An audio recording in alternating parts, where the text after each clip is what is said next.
Hello friends, welcome to Gyaneshan classes. Gyaneshan classes में आपका बहुत बहुत स्वागत है। तो आज हमारी जो रिवीजन चलेगी वो चलेगी उसकी कैश फ्लो स्टेटमेंट की। ठीक है ना जी। हमारा अकाउंटेंसी का आखिरी चैप्टर है जिसे हमें आज कंप्लीट करना है। उसके बाद हमारा अकाउंटेंसी का पूरा रिवीजन कंप्लीट हो जाएगा। तो देखते हैं जी, हमें एज यूजुअल जो हमें करना है वो क्या क्या करना है।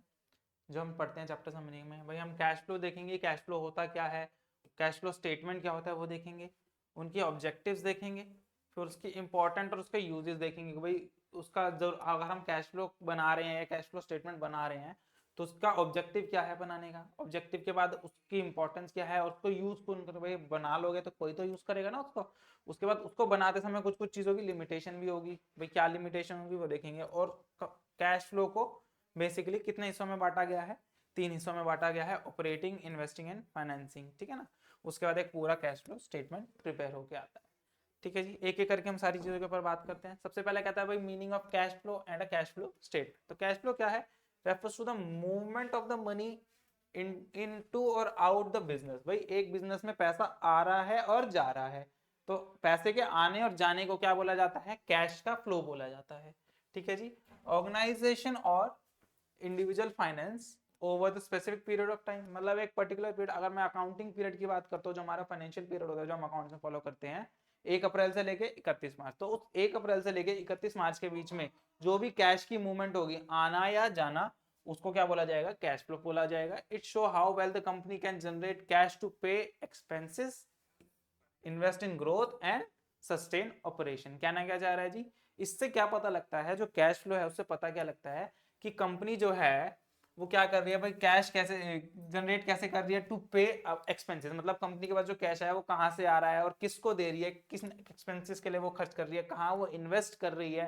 ठीक है, आउट करने के लिए पैसा आ रहा है तो कहाँ से आ रहा है, जाते समय किन एक्सपेंसेस पे खर्च हो रहा है, कहाँ ग्रोथ इन्वेस्टमेंट, और किन सस्टेन, ऐसे कौन से सस्टेन ऑपरेशंस हैं, यानी कि ऐसी कौन सी चीजें हैं जो बिजनेस को रन करने में मदद करती हैं, उनमें पैसा खर्च हो रहा है। ठीक है ना। तो कैश फ्लो को बेसिकली हमने देखा भाई 3 टाइप में डिवाइड किया हुआ है। एक तो operating cash flow. Operating cash flow क्या होता है? Generate from the core business. Core business क्या?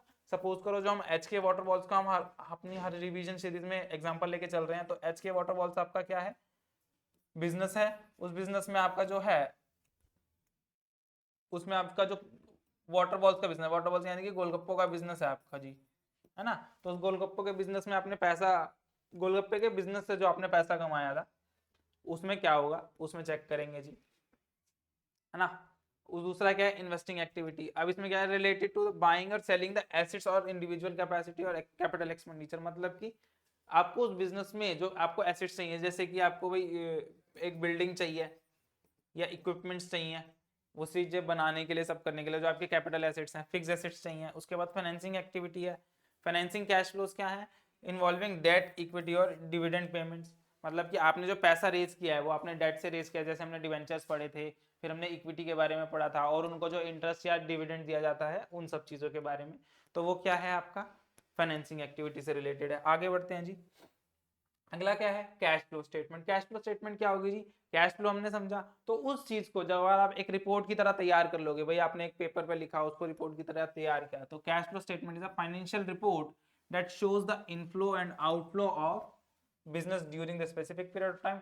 It helps the stakeholders. किसको मदद करता है? स्टेक होल्डर्स, मतलब कि shareholders, to understand how the company manage its cash and whether is enough liquidity to meet the obligation. मतलब कि उससे क्या पता लगता है शेयर होल्डर्स को कि कंपनी अपने कैश को किस तरीके से मैनेजमेंट में लेकर आ रही है, मतलब कि आप उसके पास जो पैसा आया वो उसको किस तरीके से यूटिलाइज कर रही है, और क्या कंपनी के पास इतना पैसा है कि वो अपनी जितनी भी ऑब्लिगेशन है, यानी कि उनके क्रेडिटर्स हो गए, उनके अदर एक्सपेंसेस की जो पेमेंट्स हो गई, जो भी पेंडिंग है, वो मीट कर सकती है कि नहीं कर सकती। देखो जी, कैश फ्लो फ्रॉम जो एक्टिविटी है, जो आपकी 3 सेक्शंस बनाए हैं, वो तो हमने देखा कि भाई किन भागों में बांटा गया, उन्हीं भागों को क्या दिया? एक्टिविटीज का नाम दे दिया गया है। Cash flow from operating activity, investing activity and financing activity. Investing operating activity क्या भाई? डेली बिजनेस ऑपरेशंस की हमने बात करी, जो आपके रूटीन के खर्चे हैं। इन्वेस्टिंग एक्टिविटी, आपने कोई शेयर, सिक्योरिटी या कोई फिक्स एसेट्स ले लिया जहां पे आपने अपने पैसे को बढ़ाने के लिए इन्वेस्टमेंट करी। और फाइनेंसिंग एक्टिविटी क्या? जहां पे आपने क्या किया? फाइनेंस रेज किया कहीं पे से, जैसे कि आपने रीपेमेंट, लोन की रीपेमेंट करी, या उसको भी फाइनेंसिंग में डालोगे, भाई पैसा कैपिटल में ले रहे हो, कैपिटल में वापस भी देना है। जैसे कि लोन ले लिया तो हमने, वो भी क्या है आपका फाइनेंसिंग एक्टिविटी, लोन को वापस करेंगे तो वो भी क्या है फाइनेंसिंग एक्टिविटी का आउटफ्लो। लोन लेना फाइनेंसिंग एक्टिविटी का इनफ्लो और लोन देना फाइनेंसिंग एक्टिविटी का आउटफ्लो है, ठीक है ना। ऐसे ही स्टॉक्स इशू करना जो शेयर में आपके, डिविडेंड की पेमेंट करना, डिविडेंड की पेमेंट करना क्या है फाइनेंसिंग एक्टिविटी का आउटफ्लो है, ठीक है ना। The positive cash flow indicates that the company generate more cash flow than the spends. कहने का चाह रहा है कि जैसे ऑपरेशन की बात करो तो ऑपरेशन में आप क्या करते हो भैया, सेल करते हो, तो सेल से आपके पास जो पैसा आएगा वो क्या है आपका इनफ्लो, उससे रिलेटेड जो एक्सपेंसेस होंगे वो क्या है आउटफ्लो, जो आपने एक्सपेंस करे। इन्वेस्टिंग में क्या है, जो आप परचेज करके लेकर आ रहे हो एसेट्स, वो सब क्या है आपके इनफ्लो, आउटफ्लो ऑफ कैश है, क्योंकि वहां पे आप एसेट ला रहे हो आपका कैश चले जाएगा, ठीक है। और जब उन एसेट्स को आप रीसेल कर देते हो, कैसे भाई, अगर आपको कोई एसेट बेचना पड़ गया बिकॉज ऑफ ऑब्सोलेशन, या उसको जो आपने किसी भी तरीके से सेल आउट कर दिया, सेल ऑफ एसेट्स के एंट्री पड़ते हैं ना, तो वहां पे जब एसेट्स को सेल आउट कर दोगे तो वो क्या है आपका इनफ्लो ऑफ इन्वेस्टिंग एक्टिविटी हो जाएगा। उसके अलावा फाइनेंसिंग एक्टिविटी क्या है, जहां जहां से आप फंड रेज करोगे, जैसे डेट से आपने पैसा उठाया, लोन से पैसा उठाया, इक्विटी शेयर से पैसा उठाया, प्रेफरेंस से उठाया, डिवेंचर से उठाया, है ना, तो वो क्या है आपके इनफ्लो ऑफ फाइनेंसिंग एक्टिविटी है। और जिसकी रीपेमेंट करोगे, जैसे लोन की रीपेमेंट, प्रेफरेंस शेयर्स की, डिविडेंड, इंटरेस्ट हो गया, डेट डिवेंचर से रिलेटेड, वो सब क्या है आपके फाइनेंसिंग एक्टिविटीज के आउटफ्लो हैं, ठीक है ना। तो cash flow indicates that the company generate more cash than spendings. कहने का क्या मतलब है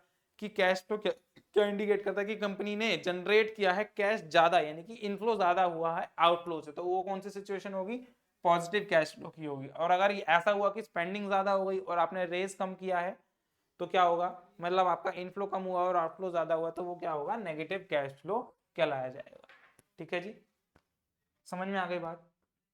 अब क्या कह रहा है, सजेस्टेड फाइनेंशियल डिफिकल्टीज और higher investment for the future growth. अब क्या होगा, जब अगर नेगेटिव पॉइंट आया, ठीक है ना, अगर नेगेटिव पॉइंट आया तो उसमें क्या होगा भाई, लोगों को लगेगा कि ये लोग अपने कैश, जो इन्वेस्टर्स हैं उनको क्या लगेगा कि भाई ये लोग अपनी कैश मैनेजमेंट नहीं कर पा रहे, या इनका जो है नेगेटिव कैश फ्लो आ रहा है, तो उस केस में हमारा क्या हो सकता है, एक फ्यूचर में ग्रोथ प्रोस्पेक्टिव पे फर्क पड़ सकता है कि वहां पे आपको इन्वेस्टमेंट्स ना मिले, ठीक है जी। अगला पॉइंट क्या आता है जी, objective of cash flow statement. अब इसका ऑब्जेक्टिव क्या है, जो हमने बातें पढ़ी भाई उसमें क्या कह रहे थे हम कैश फ्लो स्टेटमेंट में, कि भाई आपका कैश आने और जाने के बारे में पता लगता है, तो उससे क्या बनता है, इसके ऑब्जेक्टिव बन के आते हैं। तो cash flow statement prepares provide insights into the companies liquidity and cash management, company की लिक्विडिटी के बारे में और कैश मैनेजमेंट के बारे में बताता है, और उसकी फाइनेंशियल, ओवरऑल फाइनेंशियल हेल्थ, यानी कि कंपनी की पूरी हेल्थ के बारे में बताता है, कंपनी कितनी स्ट्रांग है, या क्या वो अपने डेली बेसिस के खर्चों को, या कैश मैनेजमेंट में वो अच्छी है कि नहीं है, उन सब। Assessing liquidity and solvency, determine, पहला पॉइंट क्या कह रहा है भाई, असेसिंग लिक्विडिटी एंड सॉल्वेंसी, तो determine whether the company has enough cash to meet short term obligation like paying off debt, salaries and operational expenses, ठीक है जी। तो सॉल्वेंसी और असेसिंग लिक्विडिटी एंड सॉल्वेंसी की बात कर रहा है कि क्या कंपनी अपने डेली मीट के खर्चों को पूरा कर सकती है नहीं कर सकती, इसके बारे में हमें पता लगता है कैश फ्लो स्टेटमेंट से, ऑब्जेक्टिव में, ठीक है ना। Understanding the cash inflow and outflow, तो इससे क्या पता लगेगा कि help in analysing how company generate cash from operation, investment and financing and where it is spend, मतलब अपने ऑपरेशन से, इन्वेस्टिंग से और फाइनेंसिंग से। ऑपरेशन से कैसे, sale of business, sale of आपका कोर बिजनेस एक्टिविटीज से। फाइनेंसिंग, इन्वेस्टिंग से कैसे कि आपने कहीं पे पैसा इन्वेस्ट किया, क्या किसी दूसरी कंपनी के शेयर में, क्या म्यूचुअल फंड में आपने पैसा इन्वेस्ट कर रखा है, जिससे आपके वो जो है इनफ्लो बढ़ेगा आपका, जहाँ से आपको इंटरेस्ट इनकम मिलेगी या डिविडेंड इनकम मिलेगी। या फाइनेंसिंग एक्टिविटी में आपने पैसा कहाँ से रेज किया, और उन पैसे को जो तीनों ऑपरेशन से आपने कमाए वो कहाँ कहाँ आप खर्च कर रहे हो, इसके बारे में आपको पूरी जानकारी मिलेगी, है ना। तो evaluating the financial performance provide clear picture that the company financial health by focusing on actual cash flow transaction rather than the accounting profit। और इससे क्या होगा कि आप कंपनी जो है क्लियर पिक्चर मिलेगी कंपनी की फाइनेंशियल हेल्थ की, क्योंकि इसमें क्या होगा कि जब आप कैश फ्लो बनाओगे तो उसका नाम ही क्या है, कैश, तो एक्चुअल में जो कैश के खर्चे हुए होंगे और जो कैश की रिसीविंग होगी उससे आपको प्रॉपर स्ट्रक्चर पता लगेगा, ना कि अकाउंटिंग प्रॉफिट से। क्योंकि आप देखो, जब आप अकाउंटिंग प्रॉफिट बनाते हो, अकाउंटिंग प्रॉफिट कैसे बनाते हो जी, आप P&L बनाते हो इस तरीके से, है ना। तो जो आप P&L बनाते हो, अगर मैं कंपनी की बात करूँ तो P&L भी इस तरीके से बनता है, जो आपका सेल्स आती है, यहाँ पे आप सेल्स लिखोगे, फिर एक्सपेंसेस लिखोगे, है ना, तो दोनों को कट करके आपके पास प्रॉफिट आता है यहाँ पे। तो ये जो प्रॉफिट आता है, इन एक्सपेंसेस में आप देखो एक डेप्रिसिएशन नाम की चीज होती है, एक अमोर्टाइजेशन नाम की चीज होती है, उसके अलावा एक आपके प्रोविजंस भी होते हैं, है ना। तो ये जो सारी चीजें होती हैं, और सेल्स के अंदर आपका क्रेडिट सेल होती है, परचेज के अंदर भी आपकी क्रेडिट परचेज होती है। तो यहाँ पे देखो ये नॉन कैश एक्टिविटी है सारी, क्योंकि इनमें तो एक्चुअल कैश अभी गया ही नहीं ना, इस अकाउंटिंग पीरियड में ये एक्चुअल कैश गया ही नहीं। तो यानी कि ये जो प्रॉफिट आया ये आपका एक्चुअल कैश प्रॉफिट नहीं है। एक तरीके से समझ में आ रही है मेरी बात, में क्या कहना चाह रहा हूँ, ये प्रॉफिट तो है लेकिन ये अकाउंटिंग प्रॉफिट है। इसने क्या बोला कि आपका अकाउंटिंग प्रॉफिट्स, ये क्या है आपका सिर्फ एक अकाउंटिंग प्रॉफिट है, क्योंकि वो डेप्रिसिएशन उस पीरियड का है तो इसलिए हमने उसको चार्ज किया, लेकिन उसका खर्चा तो हम पहले ही कर चुके फिक्स एसेट्स के अंदर, है ना, क्योंकि हम ओवर द पीरियड चार्ज करते हैं डेप्रिसिएशन। ऐसे ही अमोर्टाइजेशन के लिए। और प्रोविजन फॉर एक्सपेंसेस अभी हम आगे खर्चा करेंगे क्योंकि हमने बनाया है वो प्रोविजन, है ना, या प्रोविजन फॉर डाउटफुल डेट बोलो, अभी लॉस हुआ नहीं है, होगा तब हम उसको कंसीडर करेंगे, है ना। तो ये क्या, और क्रेडिट सेल में क्योंकि पैसा आगे आने वाला है और क्रेडिट परचेज में पैसा हम आगे पे करेंगे अभी, तो वो सब क्या है, वो सब क्या है, एक तरीके से आपके नॉन कैश एक्सपेंसेस और नॉन कैश इनकम्स की तरह काम करते हैं वो सब, नॉन कैश रिसीट्स और पेमेंट्स। तो अगर इन सबको इसमें एडजस्ट किया हुआ है तो ये प्रॉफिट क्या है आपका अकाउंटिंग प्रॉफिट है। लेकिन अगर हम इन सारी चीजों को इसमें से हटा देते हैं तो वो क्या आता है आपका कैश प्रॉफिट आता है। वो उसी चीज की बात कर रहे हैं यहाँ पे कि इसको, इससे आपको पता लगता है इवैल्यूएशन ऑफ फाइनेंशियल परफॉर्मेंस की आपका अगर हम अकाउंटिंग प्रॉफिट को हटा दे तो कंपनी की एक्चुअल कैश ट्रांजैक्शन क्या है, एक्चुअल कैश पोजीशन क्या है कंपनी की, उसके बारे में पता लगता है। नेक्स्ट पॉइंट आता है aiding to the financial decision making, assisting the management to making informed decision. भाई मैनेजमेंट को मदद करता है एक अच्छा डिसीजन लेने में regarding investment, cost cutting, dividend distribution and expansion planning. जब आपको पता लगेगा कि आपके किस किस ऑपरेशन से कितना कितना पैसा आ रहा है, कि भाई आपके रूटीन बिजनेस से कितना इनफ्लो है या आउटफ्लो है, आपके इन्वेस्टिंग से कितना इनफ्लो आउटफ्लो है, या फिर फाइनेंसिंग से कितना इनफ्लो आउटफ्लो है, तो कंपनी को एक डिसीजन लेने में मदद मिलेगी। क्या हमें अगर फाइनेंसिंग अच्छी हुई और आपके पास प्रॉफिट्स भी अच्छे हैं तो आपको उससे पता लगेगा कि आपको डिविडेंड देना चाहिए नहीं देना चाहिए। अगर आपके लॉसेज आ रहे हैं तो आपको कॉस्ट कटिंग में मदद मिलेगी कि भाई आपको कहीं पे कॉस्ट कटिंग करनी चाहिए नहीं करनी चाहिए। इन्वेस्टमेंट से रिलेटेड रिटर्न्स आपको पता लगेंगे फाइनेंस इन्वेस्टिंग एक्टिविटीज में, है ना। अगला पॉइंट आता है आइडेंटिफाइंग कैश फ्लो ट्रेंड्स। अब इससे क्या होगा, एक आपको एक कैश फ्लो का ट्रेंड पता लगेगा। Help in business analysing the fast cash flow pattern of forecast future needs and action plan accordingly. भाई आप इससे क्या करोगे, आप एक ट्रेंड सेट कर पाओगे। मतलब जैसे आपने रूटीन में आप क्या बना रहे हो भाई, आप 6 महीने की या 1 साल की जो आप कैश फ्लो स्टेटमेंट बना रहे हो आपने अपने पीरियड के अकॉर्डिंग, आपने 2-3 साल बनाए, आपको एक ट्रेंड पता लगा कि भाई हमारी कैश फ्लो जो है या तो बढ़ने वाले ट्रेंड में है, कोई पर्टिकुलर परसेंटेज से बढ़ रही है, किसी पर्टिकुलर इंक्रीजिंग इंक्रीमेंट से बढ़ रही है, तो आप क्या करोगे, उससे आप अपने अगले साल की जो फ्यूचर कैश फ्लो आपको बनानी है, एक बजट आप बनाना चाहते हो, उसके बारे में आप एक एस्टिमेट लगा पाओगे, क्योंकि आप अपने पास्ट ट्रेंड डेटा से एनालाइज कर रहे हो कि आपको फ्यूचर में कितना कैश फ्लो हो सकता है, वो एक एस्टिमेट बन जाता है ना आपका। तो ensuring the cash efficient cash management. अब इससे क्या होगा, आप स्टेटमेंट बनाओगे तो एक अच्छा कैश मैनेजमेंट आपके पास तैयार हो जाएगा। Help in maintaining and optimum cash balance and avoiding the cash shortage. भाई आप कैश फ्लो स्टेटमेंट बना लोगे तो उससे क्या होगा, आपको एक वो पता लगता है कि भाई एक इफेक्टिव कैश मैनेजमेंट आप कर पाओगे और आगे के लिए भी आप उसको कर रहे हो। Ensuring the smooth business operation, ठीक है ना, जिससे आपका बिजनेस ऑपरेशन में मदद मिलेगी। सपोज करो आप एक कैश फ्लो बना रहे हो, आपको पता लग रहा है भाई हमको आगे भी आपको मैनेज करना है, तो अगर आपको अभी गलती लगेगी तो आप क्या करोगे, आगे के लिए उसको ठीक कर लोगे ताकि आगे आपके अभी के ऑपरेशंस, आगे के ऑपरेशंस क्या होंगे उसके इंप्रूव हो जाएंगे, ठीक है ना। Providing the transparency and compliances, क्या कह रहा है जी, ensuring the accurate financial reporting in line with the accounting standards like GAAP and IFRS। कहना क्या चाह रहा है जी कि भाई ट्रांसपेरेंसी और कंप्लायंस। अब आपको पता है कि भाई जैसे मैंने आपको बताया था कि भाई अलग अलग एक्ट और सारी चीजें फॉलो होती हैं, अकाउंटिंग स्टैंडर्ड्स भी हमने देखे थे कि भाई अच्छा ये वाली बात है कि आपका वो भी बताऊंगा इसका अकाउंटिंग स्टैंडर्ड्स भी आपको। तो भाई क्या कहते हैं भाई ट्रांसपेरेंसी प्रोवाइड, यानी कि जो एक्यूरेसी है, यानी कि आपने गैप्स के बारे में, जनरल एक्सेप्टिंग अकाउंटिंग प्रिंसिपल्स के बारे में आपने पढ़ा होगा। एक IFRS है, वो आप आगे पढ़ोगे जब आप आगे ग्रेजुएशन में आओगे, ठीक है ना। तो ये क्या कहते हैं भाई, आप इन रूल्स के बारे में पढ़ के जो इनकी रिक्वायरमेंट है, जैसे मैंने आपको बताया था शेड्यूल 3 कंपनी एक्ट का है, वो बताता है कि आपको इसी पैटर्न में बनाना है। तो वो कुछ रिक्वायरमेंट्स है और उसके अंदर कुछ ट्रांसपेरेंसी है कि आपको कुछ कुछ चीजें बतानी है।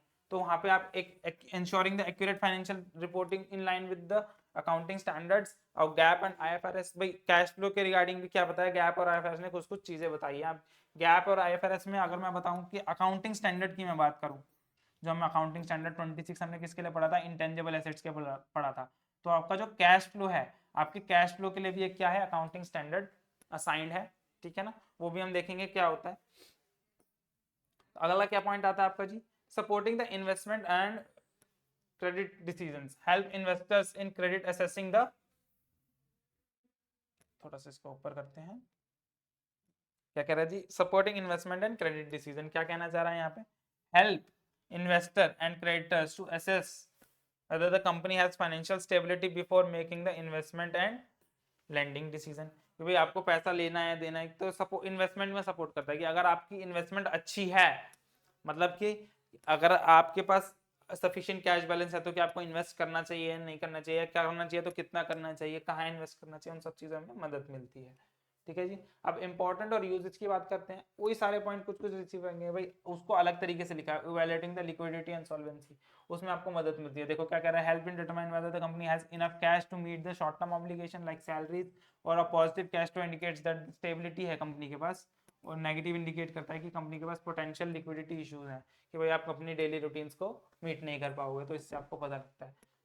लिक्विडिटी पता लगाने में मदद करता है, वही ऑब्जेक्टिव के कुछ कुछ पॉइंट्स आपके पास उठ के यहाँ पे आएंगे। अंडरस्टैंडिंग द कैश मूवमेंट, भाई आपकी कैश मूवमेंट पता लगे कि आपका एक्चुअल कैश इनफ्लो या आउटफ्लो हो कहाँ से रहा है, क्या आपके पास ऑपरेशन से, क्या आपके मेन बिजनेस से पैसा आ रहा है, या सिर्फ जो आपके पास कैश पड़ा है वो आपने फंड उठा उठा के रख लिया अपने पास, भाई लोगों से रेस किया और अपने पास रख लिया और बिजनेस नहीं कर पा रहे, या फिर आपकी इन्वेस्टमेंट से आपको रिटर्न मिल रही है। ठीक है ना। showing how the cash generate and uses the operating, investing and financing activity, भाई आप तीनों एक्टिविटीज से कितना कितना कैश जनरेट कर रहे हो, difference between the actual cash flow and the non cash accounting profit, उससे क्या पता लगेगा आपको, डिफरेंस पता लगेगा कि आपकी जो पीएनएल में प्रॉफिट आ रहा है और जो आपका ऑपरेटिंग एक्टिविटी से जो कैश फ्लो आ रहा है, उन दोनों में फर्क क्या है, कितना डिफरेंस है, वो आपको पता लगेगा, है ना। Adding to the financial planning and decision making, अभी आपको थोड़ी थोड़ी चीजें समझ में आ रही होगी, जब मैं आपको फॉर्मेट दिखाऊंगा और सारी चीजें बताऊंगा ना, तब ये सारे पॉइंट्स आपको मतलब आसान से समझ में आ जाएंगे, है ना। Adding to the financial planning and decision making, क्या कह रहा है, assisting the management in making the informed decisions and investment and cost control and the future growth strategies, भाई आपको क्या करना है, डिसीजन मेकिंग और फाइनेंशियल प्लानिंग में मदद करता है, वो इतनी सी बात कह रहा है। हेल्पिंग द बिजनेस प्लान तो फॉर एक्सपेंशन, एक्विजिशन और डेट रिडक्शन, और आपको अपना डेट कितना कम करना है, आपको अपना बिजनेस एक्सपेंड करना है, तो आप कहाँ पे इन्वेस्टमेंट करो, वो सारी चीज़ों के बारे में भी उससे पता लगता है कि भाई कितना फंड है या नहीं है, असेसमेंट उसके लिए। असेसिंग द बिजनेस परफॉर्मेंस, भाई आपकी बिजनेस परफॉर्मेंस में मदद करता है कि अगर आप ऑपरेशन से कैश फ्लो पता लगा पा रहे हो, इन्वेस्टमेंट से पता लगा रहे हो, फाइनेंसिंग एक्टिविटी से पता लगा रहे हो, तो आपको एक पता लगता है कि भाई आपका जो कोर इनफ्लो आ रहा है वो तीनों में से किस एक्टिविटी से आ रहा है। तो providing insights whether the company core business operation generates sufficient cash, क्या कंपनी का operating activity sufficient cash generate कर पा रही है, या फिर help in help comparing the performance help comparing the performance of the different periods with the industry peers। अब कहना क्या चाह रहा है कि जब आप कैश फ्लो बना लोगे तो आप अपने पिछले साल के कैश फ्लो से कंपेयर कर सकते हो कि भाई आपने पिछले साल क्या कैश फ्लो जनरेट किया था, इस साल क्या कैश फ्लो जनरेट किया, कहाँ पे आपका चेंज हुआ, या फिर अपने कैश फ्लो को आप अपनी सिमिलर इंडस्ट्रीज के साथ क्या कर सकते हो, कंपेयर कर सकते हो। ठीक है जी। अगला आता है हेल्प इन्वेस्टर्स एंड क्रेडिटर्स, भाई उनको इन्वेस्टमेंट डिसीजन में मदद करता है, कैश फ्लो पता लगेगा कि भाई अगर कैश फ्लो अच्छा होगा तो क्रेडिटर आपको उधार देने में कोई कतराएगा नहीं, इन्वेस्टर्स आपके पास आएंगे कि आपके पास अच्छा कैश मैनेजमेंट है तो उनको रिटर्न अच्छी मिलेगी उसके ऊपर। ठीक है ना। उसके बाद डिटरमाइनिंग द डिविडेंड पॉलिसी, अगर आपके पास फाइनेंसिंग एक्टिविटी में अच्छा कैश है और फाइनेंसिंग एक्टिविटी से आपने पैसा रेज कितना किया है, किससे किया है, और ऑपरेशंस में आपके पास अच्छा कैश है या रिटर्न्स अच्छी है, तो उससे आप क्या कर सकते हो, पता लगा सकते हो कि आपको डिविडेंड देना है कि नहीं। Helping business deciding whether they have enough cash to distribute the dividend needs of the raise invested profits, भाई आपने जो प्रॉफिट से आपने प्रॉफिट कमाया या जो इन्वेस्टमेंट से आपने प्रॉफिट कमाया, उससे आप क्या कर सकते हो, पता लगा सकते हो कि आपको डिविडेंड देना चाहिए तो कितना देना चाहिए, कैसे देना चाहिए, वो सारी चीजें पता लगेंगी। ठीक है ना। डिटरमाइन द फाइनेंशियल इश्यूज, उसमें क्या कह रहा है, identifying the potential cash shortage, भाई कैश शॉर्टेज कहाँ पे होगी वो पता लग सकता है। उसके बाद financial mismanagement before the appearing the major problems, भाई कैश फ्लो से क्या, भाई ज्यादा दिक्कत में आने से पहले ही आपको कैश फ्लो में कुछ कुछ चीजें पता लग जाएंगी, क्योंकि आप रूटीन टाइम पे बनाते रहोगे तो आपको पता लगता है कि भाई हमने कहाँ गड़बड़ करी है, हमारे पास क्या चीज की शॉर्टेज है, उससे आपको पता लगा। Highlighting the insufficiency in the working capital management, ensuring the compliance with the accounting standard। ठीक है ना। तो यहाँ पे क्या कह रहा है जी, ensuring the transparency and accountability and reporting adhering to the accounting standard like GAAPs and IFRS, supporting the business valuation useful for the mergers and acquisition and भाई सपोर्ट क्या, बिजनेस वैल्यूएशन, भाई बिजनेस वैल्यूएशन क्या, मैंने आपको एक चीज होती है कि भाई बिजनेस वैल्यूएशन में जब आप बिजनेस खरीदते हो, जैसे कि अभी रिसेंट में जो हुआ है, तो रिलायंस इंडस्ट्रीज में रिलायंस इंडस्ट्रीज में जो हमारे मुकेश अंबानी जी हैं, उन्होंने क्या किया है, उन्होंने कोला कंपनी को एक्वायर कर रखा है क्योंकि उसको रिलॉन्च करना चाहते हैं। कोला कंपनी को ही खरीद लिया उन्होंने, है ना, जो कोल्ड ड्रिंक की पुरानी कोला कंपनी होती थी। अभी तो खैर पेप्सी और कोक है ना हमारे पास। अभी कौन कौन सी है, एक तो पेप्सी है और एक कोक है। एक कोला भी हुआ करती थी पुराने टाइम में जो आजकल नहीं चलती है, बट उसको इन्होंने एक्वायर किया, उसको क्या करेंगे, रीबिल्ड करेंगे ताकि वो दोबारा से कंपटीशन में आ सके। तो इसमें क्या है, बिजनेस वैल्यूएशन में मदद मिलती है। तो अब जब आप अपना कैश फ्लो बनाते हो, तो चलती तो अभी भी है, बहुत कम चलती है, तो उसमें क्या करेंगे, उसका कैश फ्लो मैनेजमेंट देखेंगे, उस कैश फ्लो से कि भाई वो बिजनेस कितना कैश फ्लो जनरेट किया कोला कंपनी ने, तो उससे क्या करेंगे, बिजनेस वैल्यूएशन बनाएंगे और उसको अंबानी जी को मदद मिलेगी कि भाई उस बिजनेस को एक्वायर करना चाहिए कि नहीं करना चाहिए। आगे बढ़ते हैं जी। अब है limitations of the cash flow statement. अब देखो लिमिटेशन में ना ऐसा कुछ है नहीं, बस कुछ कुछ चीजें ऐसी हैं जो डाली हुई हैं। तो क्या इसमें क्या कहता है भाई, ignoring the non cash transaction. अब ये कोई लिमिटेशन थोड़ी होती है भाई, आप कैश फ्लो स्टेटमेंट है तो उसमें तो कैश रिलेटेड ट्रांजैक्शन ही आएंगी सारी, नॉन कैश ट्रांजैक्शन को हटा देते हैं। कहता भाई नॉन कैश ट्रांजैक्शन को कंसीडर नहीं करते, इसलिए इसकी क्या हो गई, लिमिटेशन हो गई। कहता भाई cash flow statement record only the actual cash movement and does not consider the non-cash transactions like depreciation, amortization, stock based compensation। अब ये stock based compensation क्या होता है, आपको ESOP याद है, ESOP मैंने आपको बताया था। तो उसमें जो एक्सपेंसेस होते हैं भाई, आप जो फेस वैल्यू से आप मतलब जो आपकी मार्केट वैल्यू होती है उससे आपको कम पे इशू होता है जो शेयर्स, एक होता है स्ट्राइक प्राइस आपका, तो इन दोनों के बीच का जो डिफरेंस होता है उसको हम यहाँ पे चार्ज कर देते हैं, तो एम्प्लॉय बेस्ड कंपनसेशन उसको बोलते हैं। जो डिफरेंस होता है उसके अंदर डालते हैं ना नोशनल बेसिस पे, तो वो क्या आपका नॉन कैश एक्सपेंसेस होता है, ठीक है, वो आपका हो गया stock based compensation. This can lead to the incomplete financial picture. वो ये कह रहा है भाई, अब एक्चुअल बात है भाई, अगर कैश फ्लो स्टेटमेंट है तो उसमें तो कैश रिलेटेड ट्रांजैक्शन ही आएगी ना, तो उसने एक लिमिटेशन में एक पॉइंट क्या डाल दिया कि नॉन कैश ट्रांजैक्शन को कंसीडर ही नहीं करते। भाई कैश फ्लो में तो कंसीडर करेंगे ही, तो does not indicate the profitability. Company can have positive cash flow but still unprofitable due to the higher expenses, है ना। कहना क्या चाह रहा है जी, सपोज करो कंपनी के पास जो P&L आया, P&L में जो आपका प्रॉफिट आया वो सपोज करो -2 लाख रुपए है, यानी कि लॉस आ गया आपको P&L जब आपने बनाया -2 लाख का। लेकिन इस लॉस आने की वजह थी कि इसके अंदर 6 लाख का तो क्या था, डेप्रिसिएशन था, और 2 लाख रुपए के आपके प्रोविजन थे, और 1 लाख रुपए का आपका कॉम्पनसेशन था, है ना। तो ये जो टोटल ही हो गया, अगर आप इसको वापस ऐड कर दोगे, क्योंकि हम कैश फ्लो स्टेटमेंट की बात देख रहे हैं कि भाई हमको कैश फ्लो करना है, कैश ऑपरेशन तो यानी कि नॉन कैश ट्रांजैक्शन है तो ये तो कंसीडर ही नहीं करेंगे। तो यानी कि जो हमने माइनस कर दिया होगा, क्योंकि P&L बनाते समय हमने इन चीजों को माइनस किया होगा ना। जब आप P&L बनाते हो तो आप सेल्स यहाँ लिखते हो और यहाँ पे बाकी सारी चीजें लिखते हो, है ना। तो यहाँ पे आपने डेप्रिसिएशन ये लिखा होगा, तो ये प्रॉफिट जो आया होगा ये सब माइनस करने के बाद ही आया होगा इसमें से। तो अब जब इन चीजों को ऐड कर दोगे तो क्या बन जाएगा, ये ऑपरेशन का बन जाएगा, है ना। तो अब यहाँ पे करना क्या है जी, अभी जब इसको आप करोगे तो ये कितना हो गया, 7 लाख हो गया। तो यानी कि देखो ऑपरेशन से आपका 7 लाख पॉजिटिव आ रहा है, लेकिन आपका एक्चुअल कैश फ्लो क्या आ रहा है, एक्चुअल प्रॉफिट क्या आ रहा है, नेगेटिव आ रहा है। तो वो वही बात कह रहा है कि company have enough cash, company के पास अच्छा खासा कैश है। जब हमने कैश ऑपरेशन से निकाला तो हमारा कितना आया, 7 लाख आया, लेकिन unprofitable due to higher expenses. अब हायर एक्सपेंसेस कौन सा, 6 लाख का तो डेप्रिसिएशन ही है, क्योंकि हम कैश फ्लो में डेप्रिसिएशन कंसीडर नहीं करते, इसलिए क्या आ गया हमारा, वो पॉजिटिव आ गया कैश फ्लो के हिसाब से। लेकिन P&L के हिसाब से क्या आया, नेगेटिव प्रॉफिट आ गया, अकाउंटिंग प्रॉफिट। तो वो उस चीज की बात कर रहा है ना। तो ये हमारा लिमिटेशन है भाई। ये हो सकता है कि कंपनी के पास अच्छा खासा कैश फ्लो है, लेकिन अकाउंटिंग प्रॉफिट क्या दिख रहा है, नेगेटिव दिख रहा है ना, ये प्रॉफिट आपका नेगेटिव दिख रहा है। और पॉजिटिव कैश फ्लो दूसरा तरीका भी हो सकता है क्या, कि सपोज करो आपका ऑपरेशन वाला भी नेगेटिव आ गया। अगर एग्जांपल लेते हैं, ऑपरेशनल आपका नेगेटिव आ गया 1 लाख से, लेकिन इन्वेस्टिंग और फाइनेंसिंग आपके पॉजिटिव आ गए 5-5 लाख से। फाइनेंसिंग आपके पॉजिटिव आ गए 5-5 लाख से, तो टोटल 9 लाख आ गया कैश मैनेजमेंट आपका टोटल लास्ट में, है ना।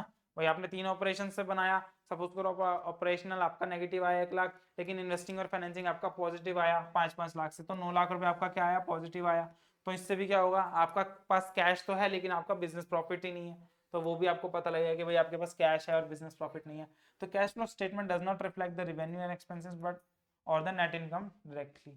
अब होता क्या है वो भी हम देखेंगे। वही उसमें क्या कर रहा है, कैश फ्लो स्टेटमेंट। अब मैंने आपको बताया जैसे सेल्स और एक्सपेंसेस, लेकिन हम ऑपरेशंस में ना, जब हम ऑपरेटिंग एक्टिविटी वाला बनाते हैं कॉलम, तो वहां पे हम सेल्स नहीं लिखते, वहां पे हम क्या लिखते हैं, क्योंकि अब ये देखो सेल्स और एक्सपेंसेस दोबारा लिखने का कोई चक्कर ही नहीं है। क्यों, क्योंकि जब आप P&L बनाते हो तो P&L में आप ऑलरेडी सेल्स, यहाँ सेल्स लिखते हो, फिर एक्सपेंसेस लिखते हो, सारी चीजें लिखते हो ना, उसके बाद ही प्रॉफिट निकलता है। और यही सारी चीजें ऑपरेशन की भी होती है। तो वो कहता है कि भाई आप यहाँ से प्रॉफिट उठा लो और उसके अंदर जो है जो नॉन कैश चीजें हैं जो कैश से रिलेटेड नहीं है वो उसमें ऐड और लेस करते रहना भाई एक्सपेंसेस और इनकम की। तो इसलिए जब आप कैश फ्लो में ऑपरेशनल वाला पार्ट बनाते हो तो वहां पे आप सेल्स और एक्सपेंसेस को दोबारा दोबारा नहीं लिखते, क्योंकि आप P&L में से प्रॉफिट उठाओ, उस प्रॉफिट में जो है नॉन कैश एक्सपेंसेस की और नॉन कैश इनकम की क्या कर दो, एडजस्टमेंट कर दो, ठीक है ना। ये होता है, हम डायरेक्टली अभी उसमें भी देखेंगे। उसके बाद क्या कहते हैं, not a complete measure of financial health, only focus on the cash improvement that does not assess the factors like market positions, उसके बाद profitability and overall business performance. वो ये कहता है कि वो सिर्फ कैश फ्लो स्टेटमेंट सिर्फ कैश से रिलेटेड चीजों की बातें करती हैं, कंपनी की जो मार्केट में रेपुटेशन है उसकी बात नहीं करेगी, कंपनी की प्रॉफिटेबिलिटी की बात नहीं करेगी, क्योंकि वो तो कैश प्रॉफिट देखता है वहाँ पे, नॉर्मल प्रॉफिट की बात नहीं करेगी। ओवरऑल बिजनेस परफॉर्मेंस और बिजनेस ने आपको कितना इंप्रूव किया है अदर फैक्टर्स के, अदर देन कैश फैक्टर्स पे, वो सब कंसीडर होगा नहीं यहाँ पे। अदर फाइनेंशियल स्टेटमेंट क्या है जी, इनकम स्टेटमेंट और बैलेंस शीट आर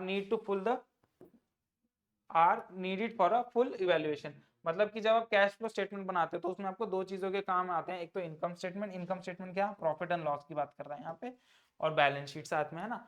तो अब देखेंगे जब हम फॉर्मेट पढ़ेंगे और चीजें पढ़ेंगे तब हम देखेंगे भाई इन दोनों चीजों में कैसे कैसे काम में आती है। उसके बाद आता है इग्नोरिंग द एक्रूअल अकाउंटिंग। भाई कैश बेसिस है तो एक्रूअल अकाउंटिंग तो करेगा इग्नोर, है ना। जैसे हमने एडवांस लिया है वो हम कंसीडर कर लेते हैं, लेकिन जो आपको क्रेडिटर्स की पेमेंट है वो क्रेडिटर्स की पेमेंट हो गई, या क्रेडिट की आपकी सेल हो गई, क्रेडिट की परचेज हो गई, वो सब चीज़ों को इग्नोर करता ही है, मैंने आपको बताया अभी, है ना। आगे बढ़ते हैं जी। यार computation of the cash flow from the different activity, अब मैंने बताया था आपको तीन पार्ट में हमारा डिवाइडेड है, ऑपरेटिंग, इन्वेस्टिंग एंड फाइनेंसिंग। तो एक एक करके हम पार्ट पढ़ेंगे कौन कौन से हैं। तो आप सब पहले तो ये समझो कि आपके पास दो मेथड होते हैं, डायरेक्ट और इनडायरेक्ट। डायरेक्ट वाला मेथड आपका कैश फ्लो आपका सिलेबस में नहीं है, बस इतनी सी बात आप समझो कि इसके अंदर जो आप बनते हो जिसमें आप सीधा रिसीट और कैश की रिसीट्स और पेमेंट्स को कंसीडर करते हैं, है ना। सिर्फ इतनी सी बात है। और वो किससे करते हैं, डायरेक्टली आप किससे करेंगे, कैश बुक से करेंगे। ये आपका डायरेक्ट मेथड होता है कि आपने सिर्फ बैंक की जो आपकी अकाउंटिंग में जो कैश या बैंक के लेजर होते हैं उनसे आप इन चीज़ों को बांट दो, बस इतना सा होता है वो। उसमें कुछ ज़्यादा हार्ड एंड फास्ट नहीं है, वैसे भी आपके वो कोर्स में नहीं है। और अगला मेथड है आपका इनडायरेक्ट मेथड, जिसमें आपको इनकम के अंदर एडजस्टमेंट करनी होती है नॉन कैश आइटम्स की, ठीक है ना, वो हम कंसीडर करेंगे। तो सबसे पहला पार्ट आता है आपका ऑपरेशनल एक्टिविटी से। ऑपरेशनल एक्टिविटी क्या, आपकी कोर बिजनेस एक्टिविटीज, ठीक है ना, जिसमें आपका प्रिंसिपल रिवेन्यू जनरेटिंग एक्टिविटी हम बोलते हैं। These activity that generates revenue and expenses of the company in the day to day operation. भाई आपके जो डे टू डे ऑपरेशन है उसकी बात कर रहा है, उसके अंदर वो जनरेशन आती है। तो उसमें क्या था, these activity are reflected in the cash flow statements under the cash flow from operating activities. अब उसके अंदर क्या क्या चीजें आती हैं, जैसे देखो अगर फाइनेंशियल कंपनीज हैं, ठीक है, फाइनेंशियल कंपनी क्या, जिनका पैसे का लेन देन का काम है, जैसे कि बैंक्स या इंश्योरेंस कंपनी, वो मनी में, उनका काम ही क्या है, मनी में डीलिंग करना। तो भाई आप बैंक में पैसा जमा तो कराओ तो हम आपको इंटरेस्ट देंगे, या प्रीमियम दो तो आपको इंश्योरेंस क्लेम देंगे, ठीक है। या इन्वेस्टमेंट कंपनीज हो गई कुछ, तो ये कौन सी होती है, फाइनेंशियल कंपनी। तो इनके जो कैश ऑपरेशंस होते हैं for the financial companies, operating activity mainly including lending, borrowing और इन्वेस्टमेंट्स, ठीक है ना। तो जो फाइनेंशियल कंपनीज होती है, तो बैंक, जैसे बैंक का क्या है, डिपॉजिट लेता है और लोन देता है, तो वो क्या है, लैंडिंग करने का काम या बोरो करने का काम, पब्लिक से बोरोइंग करना या खुद बोरोइंग देना, लैंडिंग करना। और इन्वेस्टमेंट, बैंक क्या अदर इन्वेस्टमेंट रिलेटेड एक्टिविटीज भी करता है, जैसे म्यूचुअल फंड में इन्वेस्टमेंट करता है बैंक, है ना, या अदर शेयर्स में इन्वेस्टमेंट करता है, डिवेंचर्स में करता है, कंपनीज में करता है, गवर्नमेंट के बॉन्ड्स में करता है।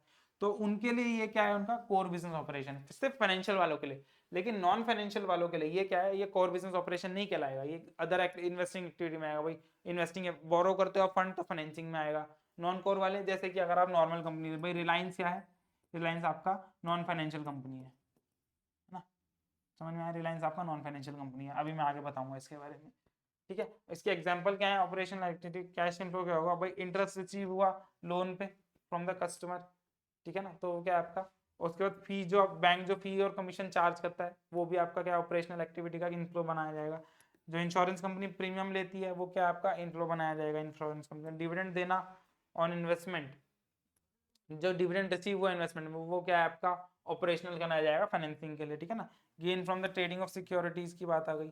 उसके बाद आता है आउटफ्लो में क्या क्या आएगा, इंटरेस्ट पेमेंट करना डिपॉजिट्स पे और बोरोइंग्स पे जो हमने ली। उसके बाद क्लेम्स की बात करेंगे, जो क्लेम्स देते हैं, सैलरी वेजेस देना एम्प्लॉयज को, एडमिनिस्ट्रेशन एक्सपेंसेस और रेगुलर कंप्लायंस कॉस्ट, ये सब क्या है आपके फाइनेंस आउटफ्लो हो जाएंगे। उसके बाद नॉन फाइनेंशियल कंपनी मैंने क्या बताया था, रिलायंस का नाम लिया था, है ना, रिलायंस। तो इसकी मैन्युफैक्चरिंग, रिटेलिंग एंड टेक्नोलॉजी वाली जितनी कंपनी होंगी वो क्या होंगी आपकी non financial company operation activity इनकी होगी focus on the production and selling of goods and services, जो भी गुड्स एंड सर्विसेज वो बनाते हैं, जैसे हमारे केस में एचके वाटर बॉल्स था।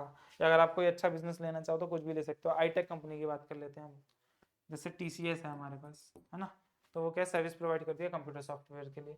तो यहाँ पे जो ऑपरेशंस आएंगे उसके नॉन फाइनेंशियल के, उसमें क्या होगा, रिवेन्यू जनरेट करना, सेल्स, ठीक है, रॉयल्टी रिसीव करना, अगर आप कुछ ऐसी चीज़ बना देते हो जिससे आपको रॉयल्टी वाला काम मिल रहा है रेगुलरली, या आपकी जो रेंटल, जैसे रियल एस्टेट वाले जो है रेंटल इनकम कमाते हैं, या सेल ऑफ बिजनेस से इनकम कमाते हैं। पेमेंट्स में क्या क्या आएगा जी, सप्लायर्स को पेमेंट करना रॉ मटेरियल की, एम्प्लॉयज़ की सैलरी आ गई, मार्केटिंग एडवर्टाइजमेंट एक्सपेंसेस आ गए, रेंट और यूटिलिटी पेमेंट्स आ गई, ऑफिस के खर्चे आ गए, ठीक है ना, वेयर हाउस के खर्चे, फैक्ट्रीज के खर्चे, और आपने जो टैक्स पे किया बिजनेस प्रॉफिट से रिलेटेड वो भी कहाँ आएगा, इधर ही आएगा, बिजनेस प्रॉफिट से रिलेटेड जो आपने टैक्स पे किया।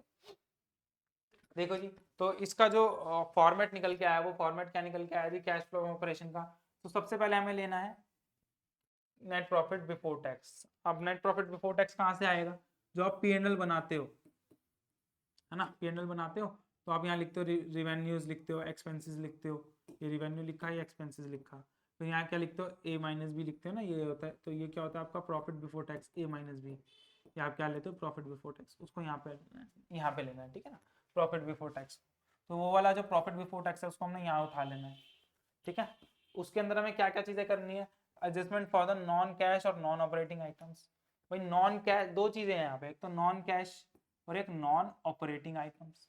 अब ये दोनों है क्या जी, जैसे नॉन कैश के लिए तो मैंने आपको अभी बताया कि प्रोविजंस हो गए, डेप्रिसिएशन हो गए, अमोर्टाइजेशन हो गए, उनका खर्चा इस साल नहीं हुआ लेकिन उनकी बुकिंग खर्चों की इस साल हुई है ना, क्योंकि डेप्रिसिएशन तो फिक्स एसेट खरीद लेते हो उसके बाद ओवर द पीरियड लगाते हो, ऐसे अमोर्टाइजेशन। और प्रोविजन क्या होता है, आपने एक एस्टिमेटेड लॉस बनाया कि आपको फ्यूचर में हो सकता है, उसके बेसिस पे आपने आज प्रोविजन बना लिया बिकॉज ऑफ प्रूडेंस कॉन्सेप्ट, है ना। तो क्या है नॉन कैश ट्रांजैक्शन, तो उनकी उन सब चीजों की क्या करेंगे, ऐड ऑन कर लेंगे, मतलब जो खर्चे हैं वो अपने पीएनएल में चार्ज किए होंगे तो उसको क्या कर लोगे आप वापस ऐड कर लोगे, समझ में आया। और ये तो हो गया खर्चों के लिए। और नॉन ऑपरेटिंग आइटम्स क्या है, अब जैसे आपका नॉन ऑपरेटिंग, ऑपरेशनल वाली क्या, जो आपके रेगुलर बिजनेस की एक्टिविटीज है उनसे आपकी इनकम की बात करते हैं ना। तो नॉन ऑपरेटिंग क्या होगी आइटम, जैसे कि इंटरेस्ट इनकम रिसीव करना, ये क्या है, इन्वेस्टिंग का आइटम है, क्योंकि आपने कहीं पे पैसा इन्वेस्ट किया तब आपके पास क्या है, इंटरेस्ट इनकम है। और आपको याद होगा यहाँ पे एक अदर इनकम का कॉलम और होता है जो आपका बताता है, इंटरेस्ट लिखने की बताता है बात, है ना। अगर मैं थोड़ा इसको सही से बनाऊं तो ये आपका रिवेन्यू, उसके बाद ये अदर इनकम ना, तो यहाँ पे आपके क्या आता है, इंटरेस्ट आता है या डिविडेंड आपको रिसीव होता है वो आता है। तो ये जो है ये आपके क्या है, नॉन ऑपरेटिंग इनकम है, क्योंकि ये इन्वेस्टिंग एक्टिविटी से आपके पास इनकम आई है या अदर तरीके से आई है। तो वो भी क्या होंगी, वो ऑपरेशनल वाले पार्ट में नहीं काउंट होंगी, वो कहाँ काउंट होंगी, इन्वेस्टमेंट वाले पार्ट में, ठीक है। तो उसने क्या बोला कि भाई नॉन कैश और नॉन ऑपरेटिंग, ये तो हो गई इनकम की और एक्सपेंसिस की बात, है ना। ऐसे नॉन ऑपरेटिंग एक्सपेंसिस भी होते हैं, जहाँ नॉन ऑपरेटिंग एक्सपेंसिस कैसे, loss on sale of fixed assets, भाई आपने फिक्स एसेट्स को बेचा और उसमें आपको घाटा हो गया, तो वो भी क्या है, वो भी आपका यहाँ पे दिखाते हो ना हम एक्सपेंसेस के अंदर, अदर एक्सपेंसेस में loss on sale of fix assets, तो वो भी क्या कर लेंगे, वो भी हम ऐड बैक कर लेंगे, क्योंकि वो एक्सपेंसिव। देखो इनकम जितनी भी होगी नॉन ऑपरेटिंग और नॉन कैश, वो क्या कर देंगे हम माइनस कर देंगे, और एक्सपेंसेस जितने भी होंगे नॉन ऑपरेटिंग और नॉन कैश उनको हम क्या कर देंगे, ऐड बैक कर देंगे, है ना। क्योंकि एक्सपेंसेस आपका प्रॉफिट कम होता है और इनकम से प्रॉफिट बढ़ता है। तो अगर आपको एक्चुअल कैश पोजीशन पता लगानी है तो नॉन ऑपरेटिंग और नॉन कैश के, किसके, नॉन ऑपरेटिंग और नॉन कैश के आपको क्या करने हैं, एक्सपेंसेस को ऐड बैक करना है और इनकम्स को प्रॉफिट के अंदर से लेस करना है। तो आपका जो ये प्रॉफिट है, ये जो आपका प्रॉफिट निकल के आया यहाँ पे ये वाला, तो इसके अंदर क्या करेंगे, ये क्योंकि ये पीएनएल से उठाया और पीएनएल में ये सारी आइटम्स भी होंगी, नॉन कैश और नॉन ऑपरेटिंग इनकम और एक्सपेंसेस, तो इनके जितने भी नॉन कैश एक्सपेंसेस होंगे वो सब यहाँ पे क्या हो जाएंगे, ऐड बैक हो जाएंगे, ये वाले जैसे सब सपोज करो। और नॉन ऑपरेटिंग इनकम क्या होंगी, लेस हो जाएंगी, जैसे ये और ये यहाँ पे, है ना। तो वो चीज़ों की हमें एडजस्टमेंट करनी होगी यहाँ पे, देखते हैं हम धीरे धीरे क्या कह रहा है आपको ये ले लेते हैं हम, एक तो ये और एक ये, ठीक है। एक क्या आ गया, डेप्रिसिएशन एंड अमोर्टाइजेशन, ये क्या है आपका नॉन कैश है। Loss on sale of fixed assets क्या है, नॉन ऑपरेशनल है, ठीक है। Profit on sale of assets क्या है, loss on sale of expenses हो गया नॉन ऑपरेटिंग में, और profit on sale of assets क्या हो गया, नॉन ऑपरेटिंग में इनकम हो गया। ये क्या पार्ट हो गया आपका, एक्सपेंस वाला हो गया, ये इनकम वाला पार्ट हो गया नॉन ऑपरेटिंग का, ठीक है। इंटरेस्ट एक्सपेंसेस ये क्या है आपका, ये भी आपका क्या है, नॉन ऑपरेटिंग का पार्ट हो गया। क्योंकि इंटरेस्ट की एक्सपेंसेस, इंटरेस्ट आप कब पे करते हो, जब आप कोई पैसा लोन पे लेते हो, है ना, तो ये फाइनेंसिंग में चले जाता है वहां पे, तो ये क्या यहाँ पे तो नहीं कंसीडर करेंगे इसका। उसके बाद इंटरेस्ट इनकम, इंटरेस्ट इनकम कोई आपने पैसा कहीं पे इन्वेस्ट किया हो वहां पे आता है, तो ये क्या है, नॉन ऑपरेटिंग इनकम है आपकी। समझ में आई बात? ठीक है जी। तो ये जब हम इन सारी चीजों की एडजस्टमेंट कर दोगे तो क्या बन के आता है, operating profit before working capital changes. अब ये वर्किंग कैपिटल चेंजेस क्या है, क्यों है, इसके बारे में भी हम देखेंगे धीरे धीरे। ठीक है, तो लेकिन जब आप नेट प्रॉफिट बिफोर टैक्स के अंदर इन सारी चीजों की एडजस्टमेंट कर देते हो तो क्या बन के आता है, working profit before working capital changes. ठीक है ना, ये वाला पार्ट भी है, इसको इस पार्ट को हम करेंगे, वो कैसे करेंगे बताता हूँ, लेकिन उससे पहले आप ये समझो कि मैंने आपको यहाँ पे नोट 1 लिखवाया है ना, नोट 1 लिखवाया मैंने आपको, तो बस नोट 1 के रिगार्डिंग में कुछ चीजें देखते हैं। Calculation of profit before tax और एक्स्ट्राऑर्डिनरी आइटम, इसमें आप करना क्या है वो देखते हैं जी। नोट 1 में if starting profit, if starting from profit as per the profit and loss statement, अगर प्रॉफिट एंड लॉस स्टेटमेंट के हिसाब से हम स्टार्ट करते हैं तो वहां पे आपका देखो नेट प्रॉफिट आफ्टर टैक्स आता है। जब आप बनाते हो P&L बनाते हो यहाँ पे, तो अब जो आपका प्रॉफिट बिफोर टैक्स आता है उसके अंदर से आप लेस क्या करते हो, tax paid, provision for tax minus कर देते हो ना, प्रोविजन फॉर टैक्स माइनस करते हैं हम यहाँ पे, जितना आपने ड्यूरिंग द ईयर प्रोविजन बनाया वो माइनस कर देते हैं। उसके बाद क्या आता है, प्रॉफिट आफ्टर टैक्स आता है ना। तो वो कह रहा है कि अगर आपका प्रॉफिट एंड लॉस के हिसाब से आप चलते हो, अगर आपका आया नेट प्रॉफिट आफ्टर टैक्स, अगर आप यहाँ से शुरुआत करते हो as per the profit and loss statement, तो आपने क्या लिखा, उसमें आप क्या क्या ऐड कर लोगे, एक तो प्रोविजन फॉर इनकम टैक्स, क्योंकि हमें ऊपर चीज जानी है तो ये भी हमने क्या किया, प्रोविजन को हम कर लेंगे, उसको हम क्या कर लेंगे, एड बैक कर लेंगे। उसके अलावा कुछ और एक्स्ट्रा ऑर्डिनरी आइटम्स होती हैं जो कि हमने डेबिट कर रखी होती है P&L स्टेटमेंट, अगर में कुछ आती है जैसे कि इनकम टैक्स रिफंड आ गया, या फिर और डेफर्ड टैक्स एसेट लाइबिलिटीज आ गई, वो सब चीजें होती हैं, उन सबको भी आप एड बैक कर लोगे। इनकम टैक्स रिफंड को आप माइनस कर दोगे, एक्स्ट्रा ऑर्डिनरी आइटम्स के जो आपके क्रेडिट कर रखे होंगे एक्स्ट्रा ऑर्डिनरी आइटम, जैसे यहाँ पे अगर आप प्रॉफिट साइड में आपने कुछ लगाया होगा तो वो अगर एक्सपेंसेस होंगे एक्स्ट्रा ऑर्डिनरी तो वो हम एड बैक कर लेंगे, इनकम्स होंगी तो वो लेस कर लेंगे। तो इससे क्या बन के आएगा, प्रॉफिट बिफोर टैक्स और एक्स्ट्राऑर्डिनरी आइटम। ये कब की बात है, जब आपका प्रॉफिट आफ्टर टैक्स दिया हो तो उसमें आप ये सारी एडजस्टमेंट करोगे। ठीक है ना, इसके अलावा एक पॉइंट और होता है प्रॉफिट बिफोर टैक्स निकालने के लिए जो हमें P&L में चाहिए।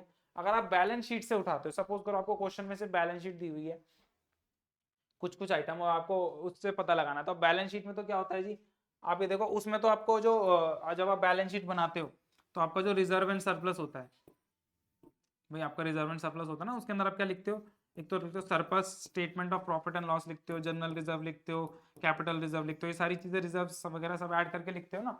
तो आप जब बनाते हो तो आपको पता ये भी पता है कि आप जब बनाते हो तो कंपैरेटिव बनाते हो, भाई एक करंट ईयर की बनती है, जैसे सपोज करो ये 24-25 हो गया और ये 23-24 हो गया, है ना। तो जो आप सरप्लस लिखते हो वो इस साल का यहाँ लिखोगे और उससे पिछले साल का जो आपने P&L में बचाया होगा वो यहाँ लिखोगे।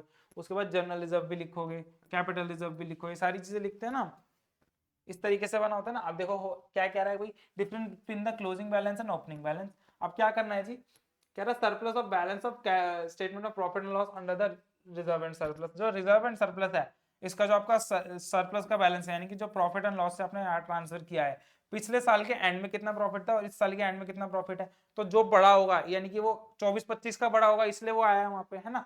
तो कह रहे कि भाई उन दोनों का डिफरेंस ले लो, इसका और इसका क्या ले लो, डिफरेंस ले लो। तो पहले तो यहाँ पे आ गया इन दोनों का डिफरेंस। ठीक है, इसके अलावा एक चीज होती है डिविडेंड पेमेंट, प्रपोज और final payment dividend paid during the year. अब होता क्या है, जब आपने पिछले साल प्रॉफिट कमाया तो आपने क्या किया भाई, मीटिंग करी, मीटिंग करके लोगों को बताया अपने शेयर होल्डर्स को हम आपको डिविडेंड देना चाहते हैं, तो अब अगले साल में आए डिविडेंड दे दिया। अब जो ये वाला प्रॉफिट और ये वाला प्रॉफिट है इसमें एक चीज की कमी होगी, क्योंकि आपने डिविडेंड पे कर दिया तो इस प्रॉफिट की वैल्यू भी कम हो जाती है ना। तो उसको क्या करना पड़ेगा, क्योंकि वो पिछले साल का था तो आपको क्या कर लोगे, वो वहां पे ऐड बैक कर लोगे। पिछले साल का भी था उससे कोई मतलब नहीं, करंट ईयर वाला भी ऐड करते हैं, लेकिन क्योंकि हमें कैश का एक्चुअल पोजीशन पता लगाना है, क्योंकि हमें प्रॉफिट बिफोर टैक्स तक पहुंचना है।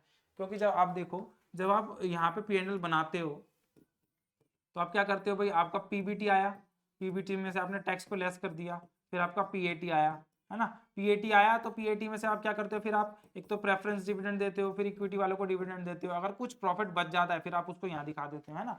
तो आप ये देखो कि धीरे धीरे हम एक एक स्टेप ऊपर चढ़ रहे हैं। ठीक है, पहले तो हमने यहीं से बताया, फिर मैंने आपको बताया कि एक पॉइंट और हम आगे ऐड कर लेते हैं, फिर उसके बाद प्रॉफिट आफ्टर टैक्स में हमने एक दो पॉइंट और देखे कि अगर आप डिविडेंड, या फिर हम देखते हैं एक जर्नल रिजर्व का पॉइंट आपको याद होगा कि भाई जर्नल रिजर्व हम एक 25% का हमको जर्नल रिजर्व निकालना पड़ता है ना, अलग से, तो वो जर्नल रिजर्व भी माइनस होता है, यहाँ से निकालते हैं हम journal reserve profit after tax में से। तो वो सारी चीजें क्या होंगी, धीरे धीरे करके ऐड बैक हो जाएंगी। भाई आपने यहाँ से लेस किया पीएटी, इसमें से आपने लेस क्या किया, जनरल रिजर्व लेस कर दिया, फिर आपने जो है लेस कर दिया प्रेफरेंस डिविडेंड, फिर आपने लेस कर दिया इक्विटी डिविडेंड, है ना। तो ये जो आया आपका आया surplus transfer to balance sheet, ये आया, तो ये यहाँ पे आया। तो अब इसमें हम क्या कर रहे हैं, एक एक एक एक स्टेप ऊपर जा रहे हैं। पहले मैंने आपको यहाँ से बताया, फिर एक स्टेप नीचे ले आया, फिर और 2-3 स्टेप में आपको नीचे लाया। तो अब देखो यहाँ पे क्या क्या ऐड कर रहा है, डिविडेंड ऐड कर रहा है, फिर इंटीरियम डिविडेंड ऐड कर रहा है। अच्छा, डिविडेंड फाइनल और प्रपोज डिविडेंड और इंटीरियम डिविडेंड में क्या फर्क है। इंटीरियम डिविडेंड मतलब आपने उसी साल के प्रॉफिट में से दे दिया तुरंत, यानी कि जैसे कि 6 महीने में आपने 1 अप्रैल से आपने बिजनेस शुरू किया, 30 सितंबर तक आपने प्रॉफिट कमाया और 30 अक्टूबर को क्या कर दिया, डिविडेंड डिक्लेयर करके पे कर दिया। तो यानी कि इन 6 महीने के प्रॉफिट में से आपने पे कर दिया वो डिविडेंड को, तो वो क्या बना, इंटीरियम डिविडेंड बना। ट्रांसफर टू रिजर्व, और जो मैंने आपको 25% रिजर्व ट्रांसफर की बात बताई कि आप कुछ अमाउंट जो है ट्रांसफर करते हो जनरल रिजर्व में, तो जनरल रिजर्व में पिछला जितना अमाउंट था और इस बार जितना अमाउंट था, दोनों का डिफरेंस लो, उसको यहाँ पे ऐड कर लो। तो हर बार क्या हो रहा है, अब ये बैलेंस शीट अप्रोच से चल रहे हैं। तो इसमें क्या होगा कि आपके जो प्रॉफिट्स हैं वो जहां जहां गए हैं उसको पीबीटी बनाने तक के लिए आप क्या करोगे, चीजों को ऐड बैक करते चलोगे। जैसे कि सरप्लस है, पिछले साल का और इस साल का कंपेयर करेंगे, जो भी डिफरेंस होगा उसके अंदर क्या करेंगे, जनरल रिजर्व का डिफरेंस ऐड कर लेंगे, ठीक है, या फिर आपका इंटीरियम डिविडेंड ऐड कर लेंगे, प्रपोज डिविडेंड ऐड कर लेंगे, एक्स्ट्राऑर्डिनरी आइटम डेबिट और expenses in the profit and loss account, और वो अगर एक्स्ट्राऑर्डिनरी आइटम जो आपकी आ रही है जो आप पीछे नहीं कर पाए वो यहाँ पे कर लेंगे। उसके अलावा इनकम टैक्स का रिफंड है, तो ये सारी चीजें वही सारी चीजें आएगी। इन सब चीजों को करने के बाद क्या है, एक्सपेंसेस, ये क्या है, एक्स्ट्रा प्रॉफिट एंड लॉस का अमाउंट आ जाता है आपका, है ना।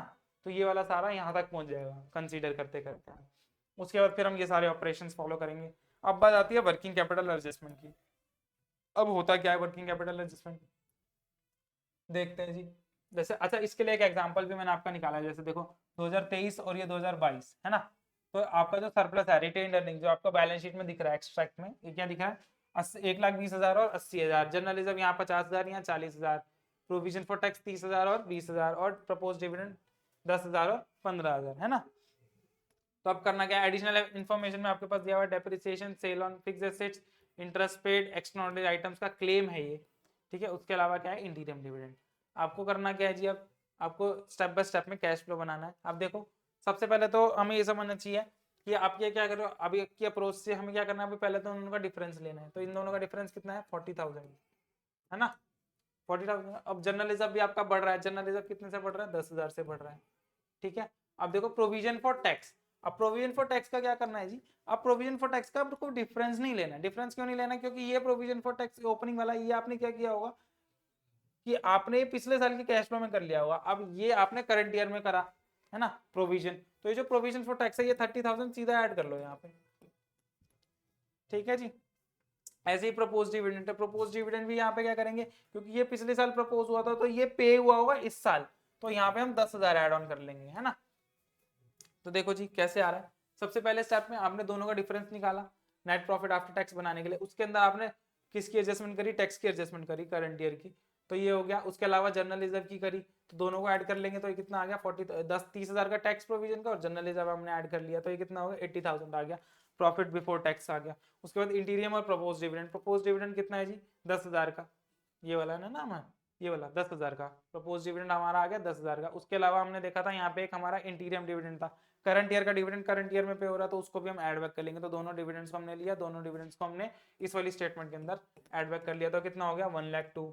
उसके बाद आया हमारे पास नॉन कैश एक्सपेंसेस और नॉन ऑपरेटिंग इनकम। अब हमारे पास देखो नॉन कैश एक्सपेंसेस में क्या क्या है जी, एक तो डेप्रिसिएशन है, और नॉन ऑपरेटिंग इनकम में क्या है आपके पास, एक तो आपके पास loss on sale of fixed assets है, इंटरेस्ट पेमेंट है और क्लेम्स है।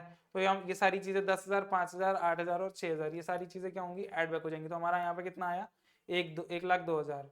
और जो फोर्थ स्टेप में non cash non operating item है 10, 5, 8 और 6, इन सबको क्या कर लेंगे, अच्छा 10, 5, 8 को किया हमने, ये कितना आया 1,25,000, और इसमें हमने 1,02,000 में इसको ऐड ऑन कर लिया, तो ये कितना आ गया जी 1,25,000 आ गया। उसके बाद क्या है, एक एक्स्ट्रा ऑर्डिनरी आइटम हो रहा है आपकी, वो भी हम क्या कर देंगे, एडजस्ट कर देंगे, तो कितना आ गया जी 1,19,000। तो ये क्या आ गया, profit before tax and extra ordinary items, ये सब हमारा कंसीडर होकर आ गया, ठीक है जी। अच्छा ये प्रॉफिट बिफोर टैक्स नहीं है, ये क्योंकि हमने ये सारी चीजें भी ऐड कर ली तो इसका नाम प्रॉफिट बिफोर टैक्स नहीं आएगा, इसका नाम क्या आएगा, ऑपरेटिंग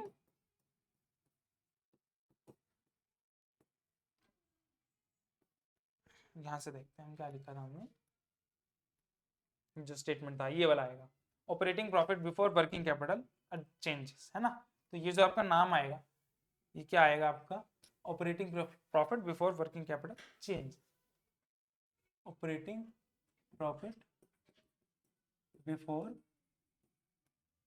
वर्किंग कैपिटल चेंजेस, क्योंकि हमने इसमें क्या कर लिया, हमने इसके अंदर नॉन कैश आइटम्स को भी, और नॉन, अगर मैं ये वाली एडजस्टमेंट इसमें से हटा देता हूँ, ये वाली जो हमने निकाली थी कौन कौन सी, 10,000, 5,000 और 8,000 की, तब ये क्या बनता आपका profit before tax and extraordinary, लेकिन हमने उसकी एडजस्टमेंट भी इसके अंदर कर दिया, तो इसलिए क्या बन जाएगा हमारा operating profit before working capital changes बन जाएगा, ठीक है ना। तो हाँ ये थोड़ी यहाँ पे लिखने में, अब क्या कह रहा है जी, this amount is recorded in the operating activities section of the cash flow statement under indirect method। अब ये क्या है, ऑपरेटिंग एक्टिविटी के अंदर ये क्या हो जाएगा, रिकॉर्ड हो जाएगा। आप सपोज करके चल रहे हैं हम यहाँ पे, अभी हम वर्किंग कैपिटल हमने चेंजेस देखे नहीं है उस हिसाब से, ठीक है ना। अब कुछ कुछ बातें हैं, वो बातें क्या है जी, देखो, treatment of propose dividend in cash flow statement, propose dividend का हमने पीछे वाला पार्ट ही क्यों लिया, उसके एक्सप्लेनेशन हम लेंगे। Treatment of propose dividend in the cash flow statement depend upon whether it relate to the current year और प्रीवियस ईयर। अब वो प्रपोज डिविडेंड करंट ईयर से या प्रीवियस ईयर से वो रिलेट करता है, उसकी वजह से हम क्या करते हैं, उसको कंसीडर करते हैं एज अकाउंटिंग स्टैंडर्ड 3 रिवाइज। अभी अकाउंटिंग स्टैंडर्ड 3 क्या है, मैंने आपको बताया था कि वो गैप है, हमने जो ऑब्जेक्टिव्स पढ़े थे और यूजेस पढ़े थे उसमें हमने गैप की बात करी थी कि कंप्लायंस फॉलो करते हैं। तो अकाउंटिंग स्टैंडर्ड 3 जो है वो क्या बताता है, कैश फ्लो स्टेटमेंट के बारे में बताता है। जैसे हमने अकाउंटिंग स्टैंडर्ड 26 देखा था, ऐसे ही अकाउंटिंग स्टैंडर्ड 3 है, वो क्या बताता है कि आपको कैश फ्लो स्टेटमेंट बनाना कैसे है और क्या करना है। तो यानी कि ऑपरेशनल, फाइनेंशियल और इन्वेस्टमेंट वाली जितनी भी बातें हैं सब कहाँ से निकल के आती है, अकाउंटिंग स्टैंडर्ड 3 से निकालती है। चलो कम टू द टॉपिक, वो कहते हैं कि प्रपोज डिविडेंड की बात कर रहा है कि भाई प्रपोज डिविडेंड का ट्रीटमेंट कैसे करना है। वो प्रपोज डिविडेंड डिपेंड करता है, उसका ट्रीटमेंट किस चीज पे डिपेंड करता है कि वो करंट ईयर का है या प्रीवियस ईयर का है। तो as per accounting standard 3 propose dividend is not shown in the cash flow statement because it not the liability until it is declared।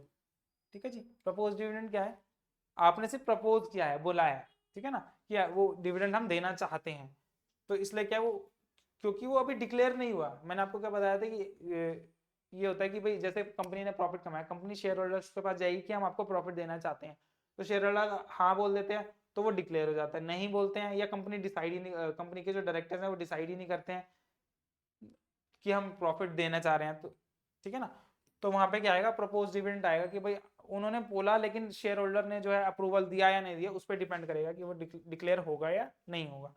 तो उस केसेस में क्या होगा, वो प्रपोज डिविडेंड कहलाता है। उसके बाद आता है however if the dividend has been declared and paid it showed under the financing activity. और दूसरी चीज क्या होती है कि भाई डिविडेंड जब भी डिक्लेयर होगा, पहली बात तो प्रपोज होना ही है।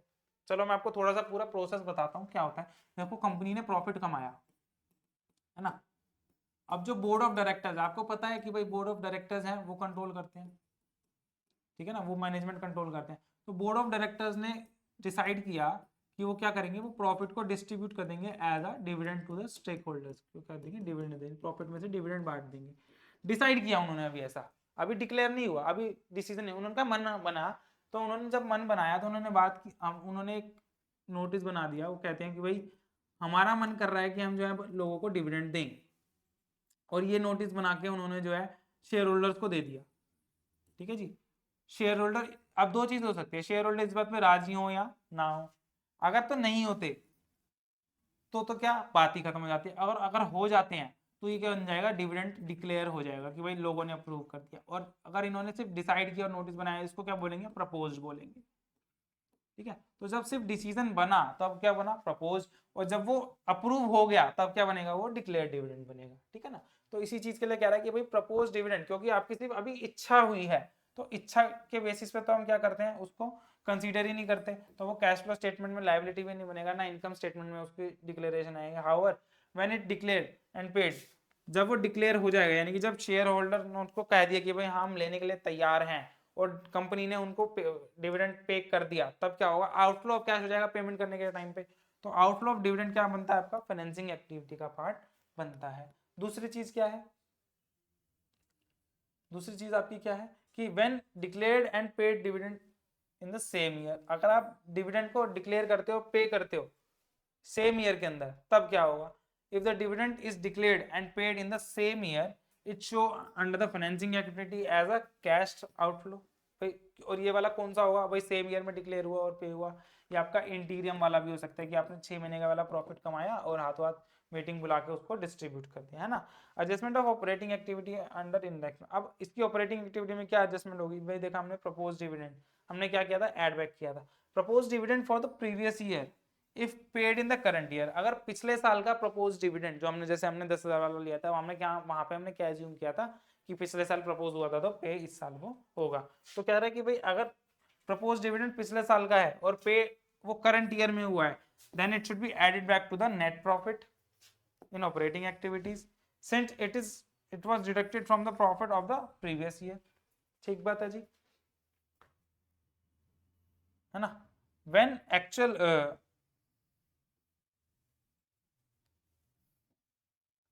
when actually paid, क्या कह रहे हैं, when actually paid it shows as a cash flow outflow from financing activity। जब भी वो एक्चुअल में पे हो जाएगा तब क्या करेंगे, उसको फाइनेंशियल एक्टिविटी में पार्ट बना लेंगे। ठीक है जी, आई होप आपको समझ में आ रहा होगा।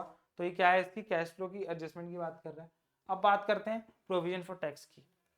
भाई हमने देखा कि भाई उसके जो डिविडेंड है वो किस बेसिस पे, भाई उसका ट्रीटमेंट कब का है, क्या वो करंट ईयर का है, वो प्रीवियस ईयर का है, उस बेसिस पे आप क्या करोगे, उसकी एड बैक करोगे। लेकिन जैसे उसने बोला कि भाई अगर वो प्रीवियस ईयर का है लेकिन अगर पे करंट ईयर में है तब भी आप उसको क्या करोगे, एड बैक कर लोगे। यही बात बोली ना उसने यहाँ पे कि अगर वो प्रीवियस ईयर का है और पे करंट ईयर में है तब भी एड बैक कर लोगे, और करंट ईयर का है तब तो उसको आपको एड बैक करना ही है।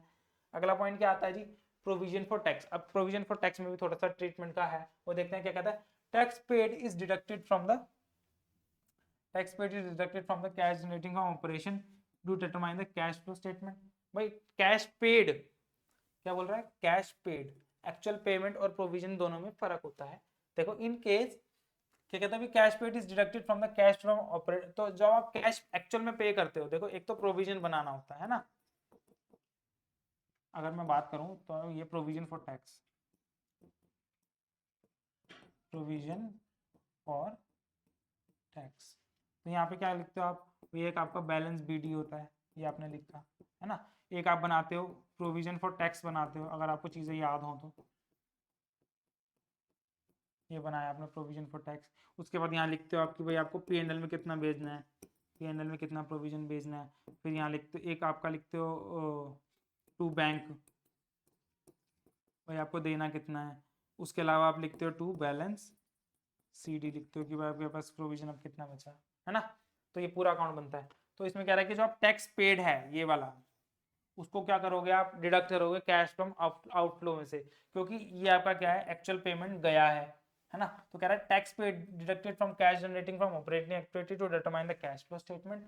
उसके बाद कहता है in case opening and closing balance of the provision for tax are given. अगर ओपनिंग और क्लोजिंग बैलेंस आपके दिए हों, जैसे कि ये वाला बैलेंस और ये वाला बैलेंस आपके दिए हों, provision for tax of the current year is added to determine the net profit for before tax and extraordinary items, and the provision for tax for previous year is deducted by taking as a current year। क्या कह रहा है, and the provision for tax of the previous year is deducted taking as it is paid in the current year। ठीक है, करना क्या है जी, वो कह रहा है कि अगर आपको कोई स्टेटमेंट कुछ इस तरीके के ना गिवन हो तो आपको करना क्या है कि जो आपको ओपनिंग और क्लोजिंग वाला है, तो क्लोजिंग वाले को आपको क्या करना है, करंट ईयर का प्रोविजन क्रिएट किया हुआ है ऐसा मान लेना है, और प्रीवियस वाले को आपको क्या मान लेना है कि आपने क्या किया है, उसको पे कर दिया। क्योंकि आप देखो ये प्रीवियस में है, ये बैलेंस बीटी है, ये तो पिछले साल बना होगा ना, है ना। ये क्या होगा, ये पिछले साल बना होगा, और ये क्या होगा, ये करंट ईयर में आपका बैलेंस बन के आया हुआ है ना। तो वो कह रहा है कि भाई जो आपने बनाया है उसको क्या कर लेंगे आप, यार ये वाला बात आपको, हाँ कोई बात नहीं, इसकी और डिटेलिंग भी होती है, आपको मैं अभी थोड़ा सा यहीं पे समझा देता हूँ। ये सही लिखा हुआ है वैसे तो पॉइंट, लेकिन इसकी डिटेलिंग भी होती है थोड़ी सी, और आपके पास वो डिटेलिंग अभी है नहीं,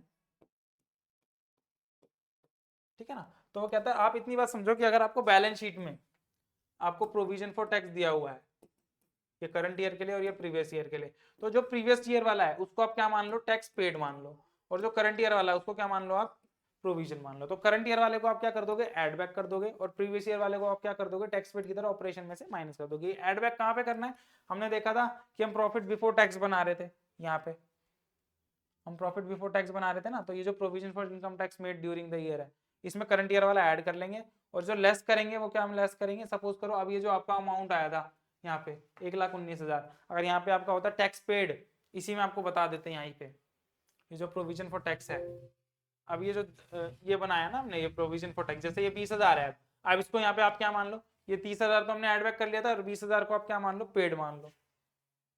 तो जब आप इसको यहाँ से पेड मान के माइनस कर दोगे यहाँ से, इसमें से 20,000 और माइनस कर दोगे, तो ये क्या होगा, टैक्स पेड होगा, क्योंकि पिछले साल का है। यहाँ पे जैसे हमने दिया होगा ना ये वाला, इसको आप क्या मान लो, तो इसके लिए कह रहा है कि इसको आप क्या मान लो, पेड मान लो और इसको प्रोविजन मान लो, अगर आपको यही दोनों आइटम गिवन है सिर्फ तो, ठीक है ना, वो इसी चीज के लिए कह रहा है यहाँ पे।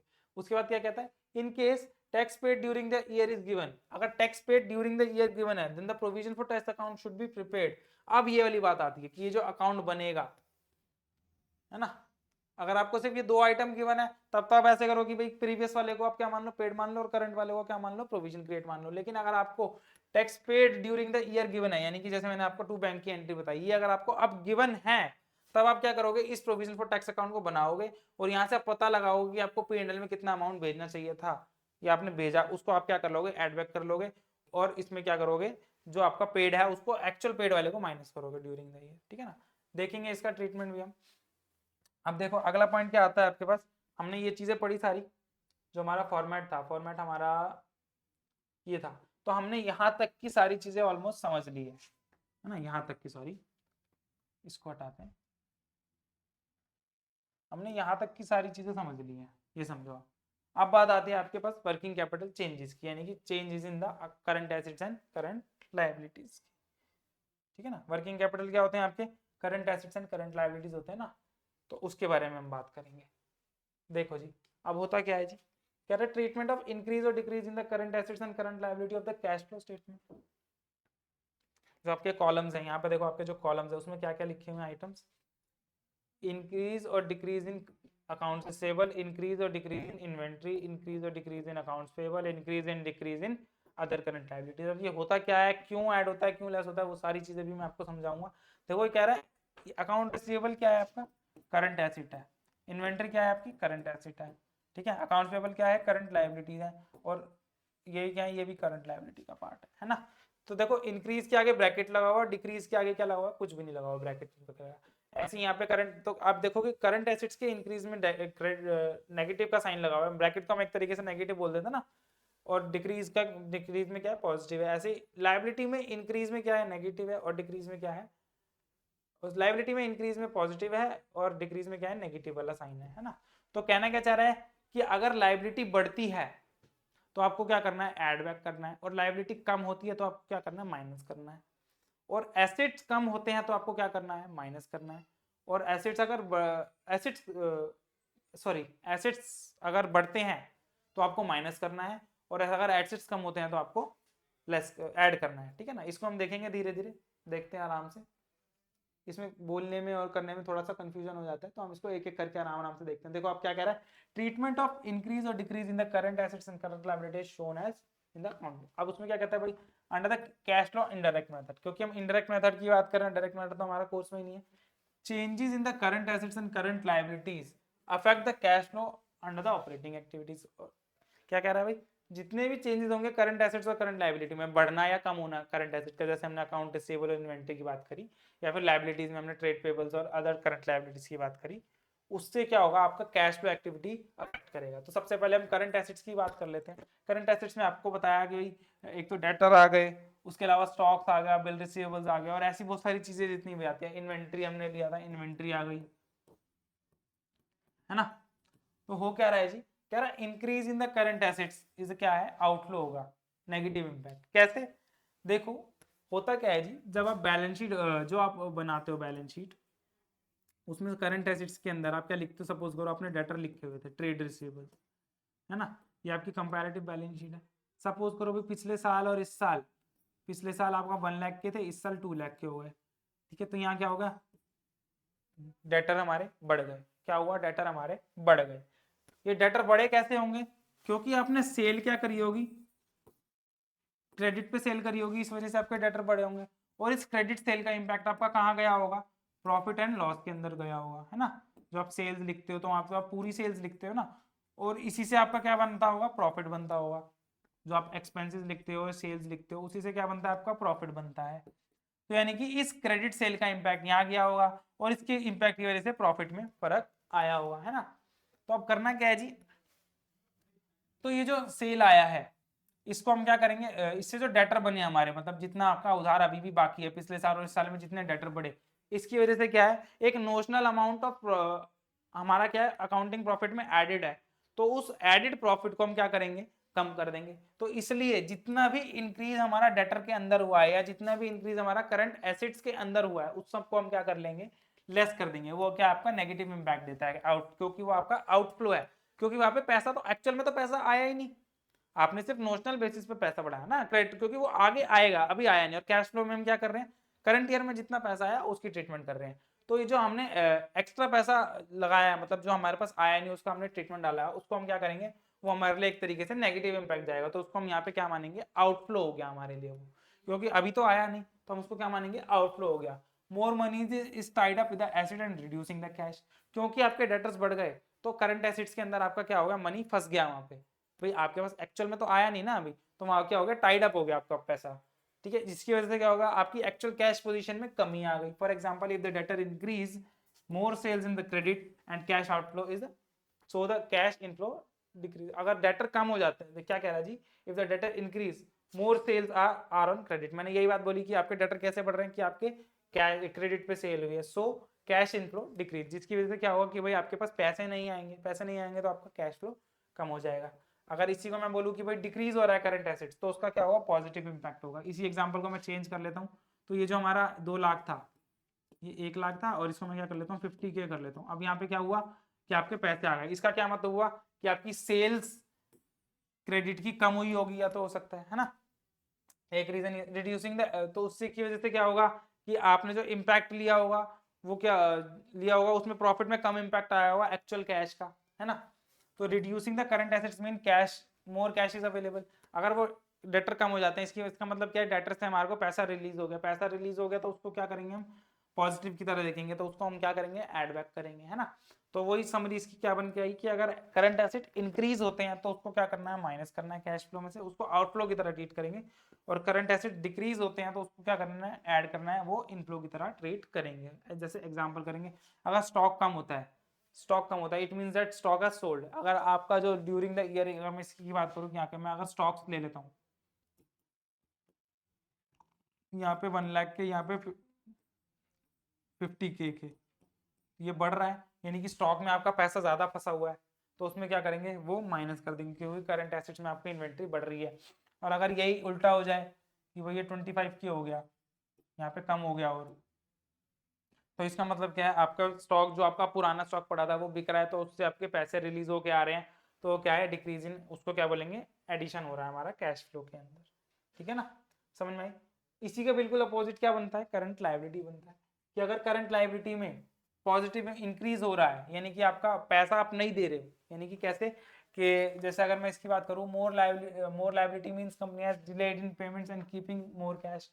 करंट लायबिलिटी बढ़ने का क्या मतलब है, कि आप अपने क्रेडिटर्स को और बाकी लोगों को पैसा नहीं दे रहे हो, है ना, नहीं दे रहे हो, तो मतलब आप उनका पैसा अपने पास रोक के रख रहे हो, रोक के रख रहे हो, तो इसका मतलब क्या है, वो आपके लिए एक पॉजिटिव इंपैक्ट है, क्योंकि आपके पास एक पैसा है, ठीक है ना, आपके पास मनी करंट में अवेलेबल है, वो वाली बात है, ठीक है ना। तो इसमें क्या है, more liability means company has delayed in the payment and keeping money more cash. For example if creditor increase, यानी कि अगर आप उधार पे सामान खरीदते हो और अभी आप उनको पैसा नहीं दे रहे हो, तो अभी तो आपके पास पैसा है वो वाला, है ना, क्योंकि आपने उनकी पेमेंट क्या करी है, पोस्टपोन करी है, ठीक है।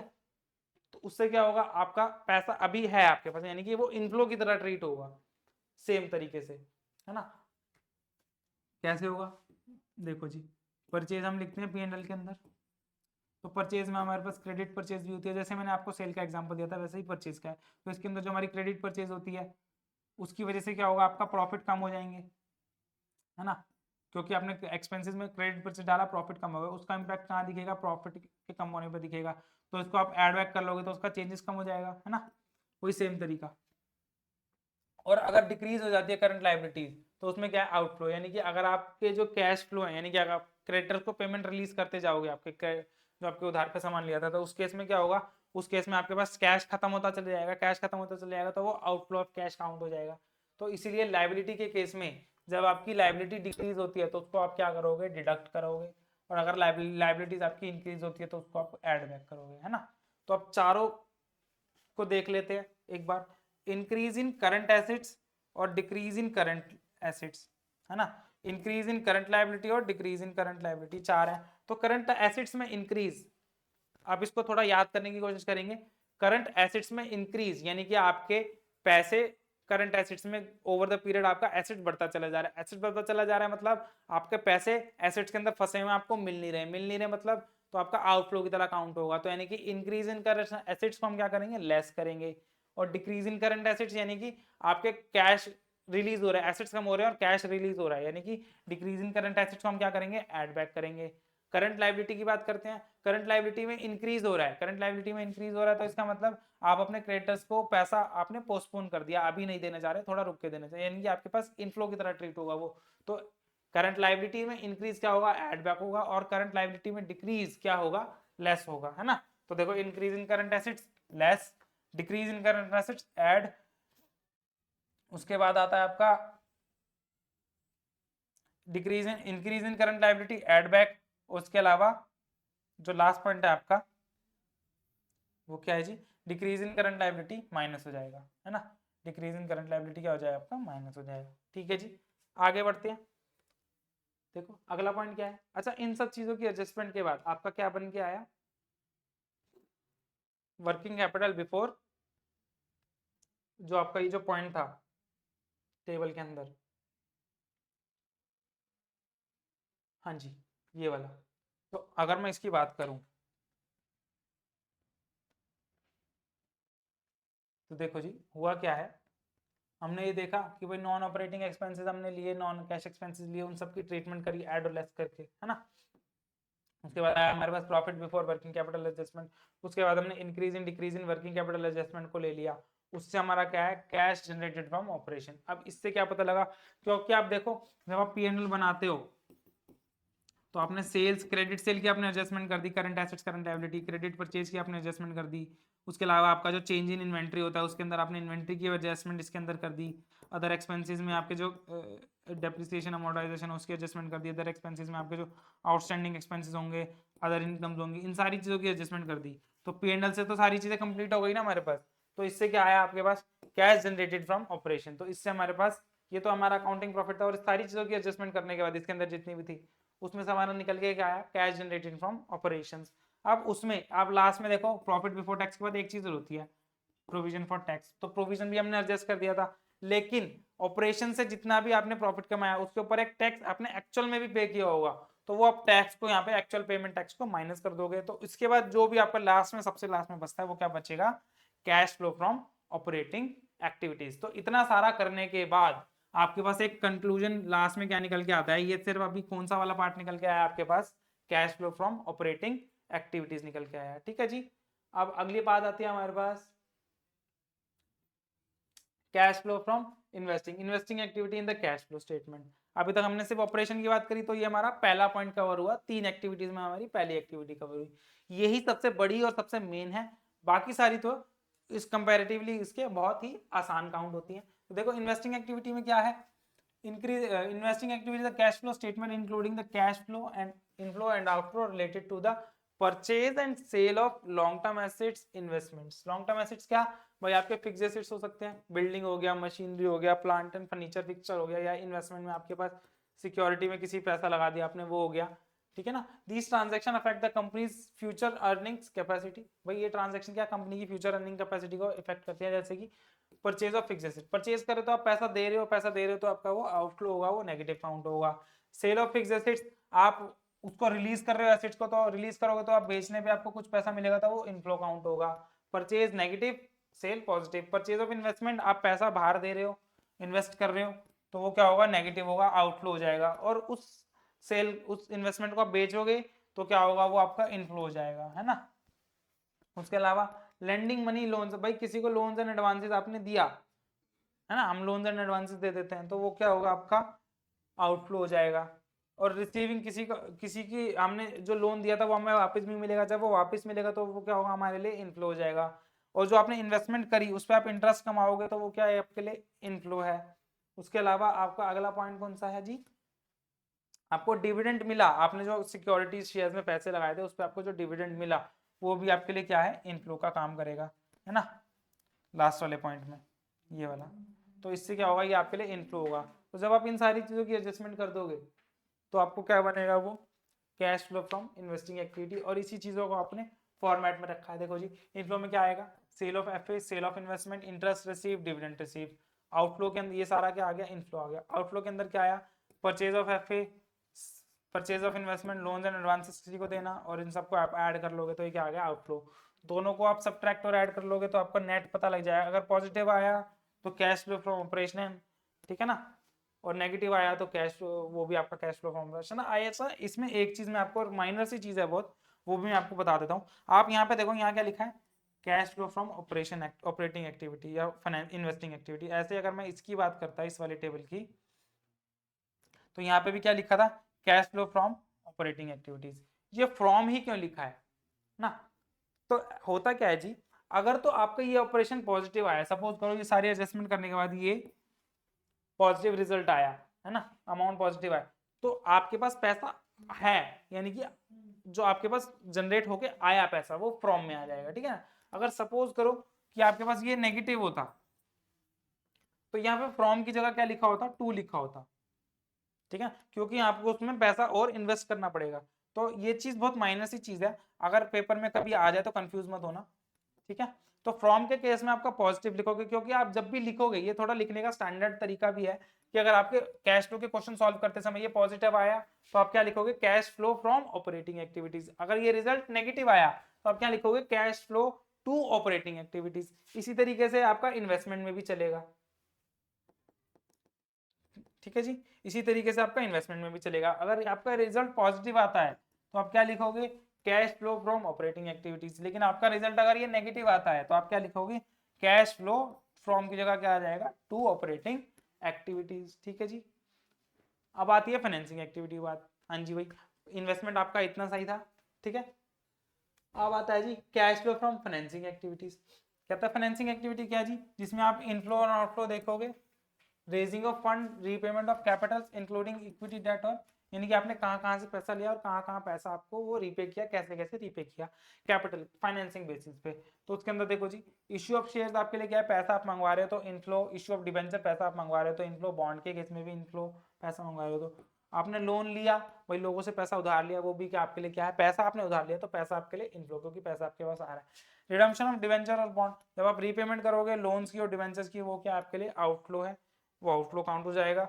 बायबैक ऑफ शेयर्स, अपने शेयर मार्केट से वापस खरीद लेना, हमने बायबैक के बारे में भी देखा था थोड़ा सा शेयर कैपिटल के रिवीजन में, ठीक है ना। तो वो बायबैक, अपने शेयर मार्केट से वापस लेना, यानी कि अपने शेयर वापस लोगे तो उनको, जैसे इशू के टाइम पे आप शेयर देके पैसे लेते हो, तो बायबैक के टाइम पे पैसे देके अपने शेयर वापस ले लोगे, तो पैसे दोगे तो वो आपके लिए क्या है, आउटफ्लो काउंट होगा। डिविडेंड देना, प्रॉफिट आप कंपनी का बांट रहे हो शेयर होल्डर्स को, तो वो क्या आउटफ्लो होगा। और इंटरेस्ट पेड ऑन डिवेंचर, आपने लोन लिया उस पर आप इंटरेस्ट या डिविडेंड दोगे लोन या उस पर, तो वो क्या होगा, आपका आउटफ्लो काउंट होगा, ठीक है जी।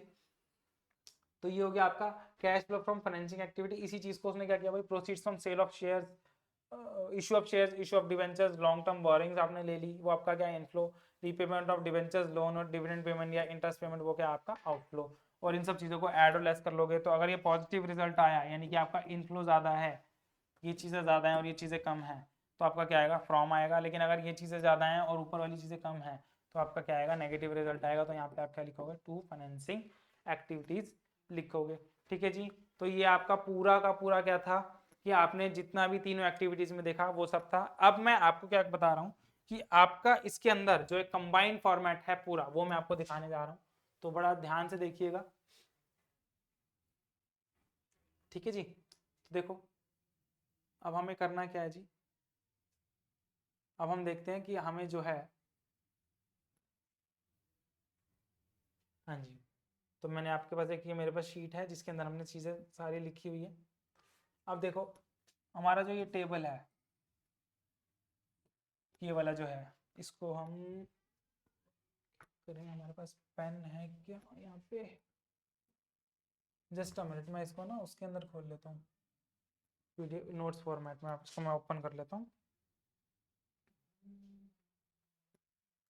तो मैं नोट फॉर्मेट में ओपन कर लेता हूँ। Wait a minute.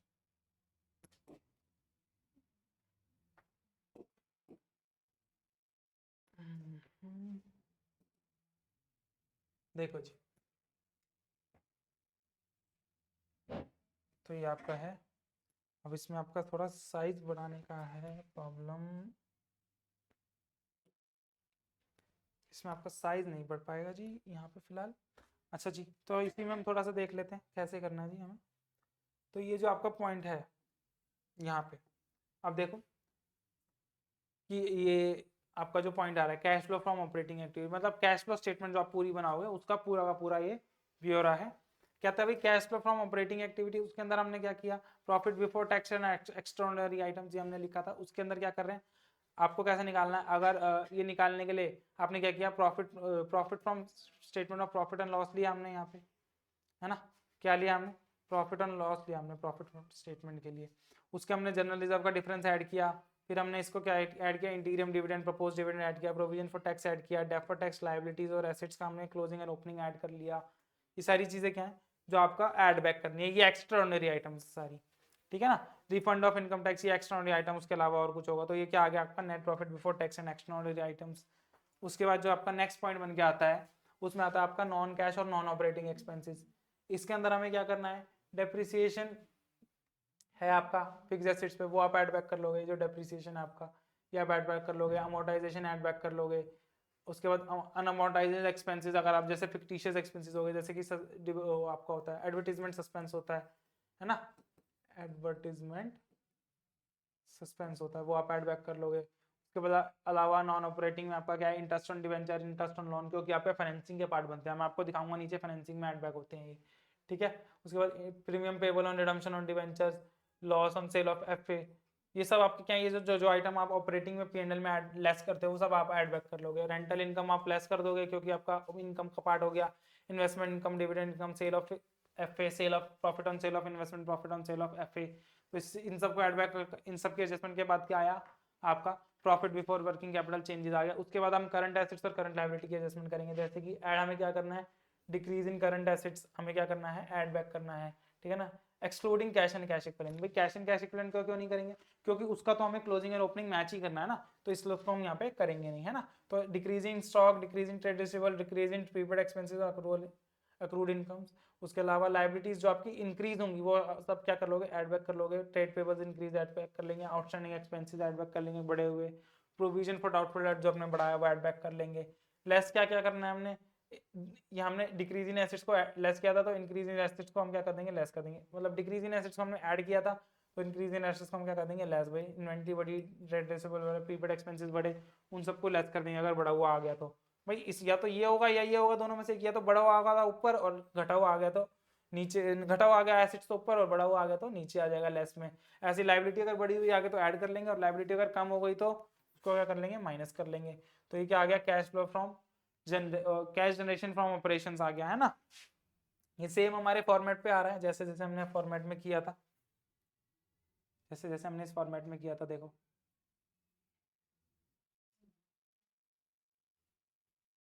ये रहा, इस फॉर्मेट में हमने किया था ना कि यहाँ पे, तो कैश फ्लो फ्रॉम ऑपरेशंस ये आ गया, ये वाला आ गया हमारे पास कैश फ्लो फ्रॉम। अब इसके अंदर से हमें करना क्या है, इसके अंदर से हमें लास्ट में ये आया था, इसके अंदर हमें टैक्स पेड माइनस करने लाया, एक्सक्लूडिंग टैक्स रिफंडेड, उसकी एडजस्टमेंट कर लेंगे हम, ठीक है। तो ये क्या आ गया, cash flow from operation before extraordinary item. और उसके अलावा भी कुछ अलग से अगर एक्स्ट्राऑर्डिनरी, वैसे ये होता नहीं है कभी, लेकिन अगर इनकेस आ जाता है जो इन सब चीज़ों में फॉल नहीं करता तो उसको आप यहाँ पे एडजस्टमेंट कर सकते हो। अगर एक्सपेंसेस होंगे, क्रेडिट वाले आइटम होंगे यानी कि इनकम वाले होंगे तो उसको माइनस कर लो, डेबिट वाले आइटम होंगे तो उसको लेस कर लेंगे, ठीक है ना। समझ में आ गई बात। देखो जी, इससे क्या आया आपका कैश फ्लो फ्रॉम ऑपरेशन आया, ये सिर्फ आया ऑपरेशनल वाला। अब इसके अंदर की जो जो चीजें होंगी जो हम यहाँ पे एडजस्टमेंट करेंगे उसको हम इन्वेस्टिंग और फाइनेंसिंग में बांटेंगे। देखो कैसे कैसे करते हैं। अब आता है इन्वेस्टिंग की बात करते हैं, ठीक है ना। देखो proceeds from sale of tangible assets, भाई से ये तो आ गया नॉर्मल आपका, आपने कोई एसेट बेचा, कोई इंटेंजेबल एसेट बेचा यानी कि कोई फिक्स एसेट, लैंड बिल्डिंग बेची, कोई कॉपीराइट ब्रांड ट्रेडमार्क बेचा, या आपको आपने कोई इन्वेस्टमेंट बेची लॉन्ग टर्म या शॉर्ट टर्म, आपने कोई लोन्स एंड एडवांसेस लिया, है ना। तो मतलब proceeds from loans and advances, repayment from outsider, मतलब जो आपने लोन्स एंड एडवांसेस दिया था किसी को वो आपका वापस आ गया। उसके अलावा क्या है, इंटरेस्ट रिसीव ऑन इन्वेस्टमेंट, आपने कोई इंटरेस्ट रिसीव, अब ये इंटरेस्ट रिसीव ऑन इन्वेस्टमेंट देखोगे तो देखो यहाँ पे इंटरेस्ट ऑन इन्वेस्टमेंट हमने यहाँ लेस किया था ना, तो ये लेस होने के बाद ऑपरेटिंग में से लेस होने के बाद ये कहाँ चले जाता है, इन्वेस्टिंग में जाके ऐड हो जाता है ना। Interest on loans and advances अगर ये वहाँ पे भी डाला होगा तो वो यहाँ पे भी आ जाएगा, वहाँ से लेस होकर यहाँ पे ऐड हो जाएगा।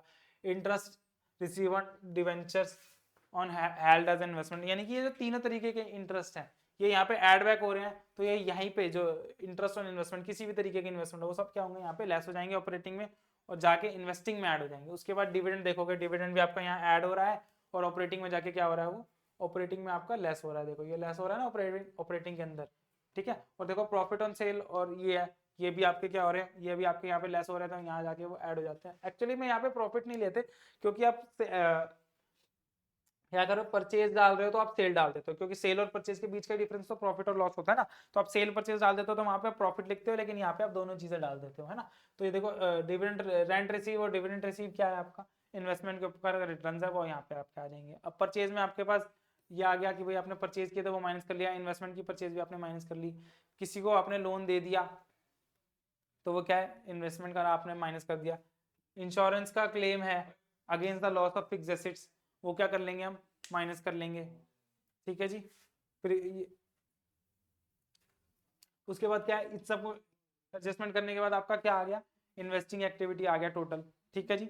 अब आता है आपके पास फाइनेंसिंग एक्टिविटी। फाइनेंसिंग एक्टिविटी में क्या, proceeds from issue of shares with premium but excluding the discount on issue of share as an expenses and share issue expenses. मतलब कहना क्या चाह रहा है कि आपने प्रोसीड जितनी भी आपके पास आई, जैसे कि शेयर इशू करके आपके पास 10 लाख रुपए है तो आप ले लो, लेकिन उसमें प्रीमियम को भी इंक्लूड कर लेना। अगर 2 लाख का प्रीमियम आया तो वो तो इंक्लूड कर लेना, लेकिन आपने जो डिस्काउंट दिया वो डिस्काउंट को आप यहाँ नहीं कंसिडर करोगे, ठीक है। और शेयर इशू एक्सपेंसेस होंगे वो भी यहाँ नहीं कंसिडर करोगे। इसके इसी तरीके से प्रेफरेंस शेयर्स का भी सेम तरीका है, भाई आप प्रीमियम तो लोगे लेकिन डिस्काउंट और एक्सपेंसेस को यहाँ नहीं कंसिडर करोगे।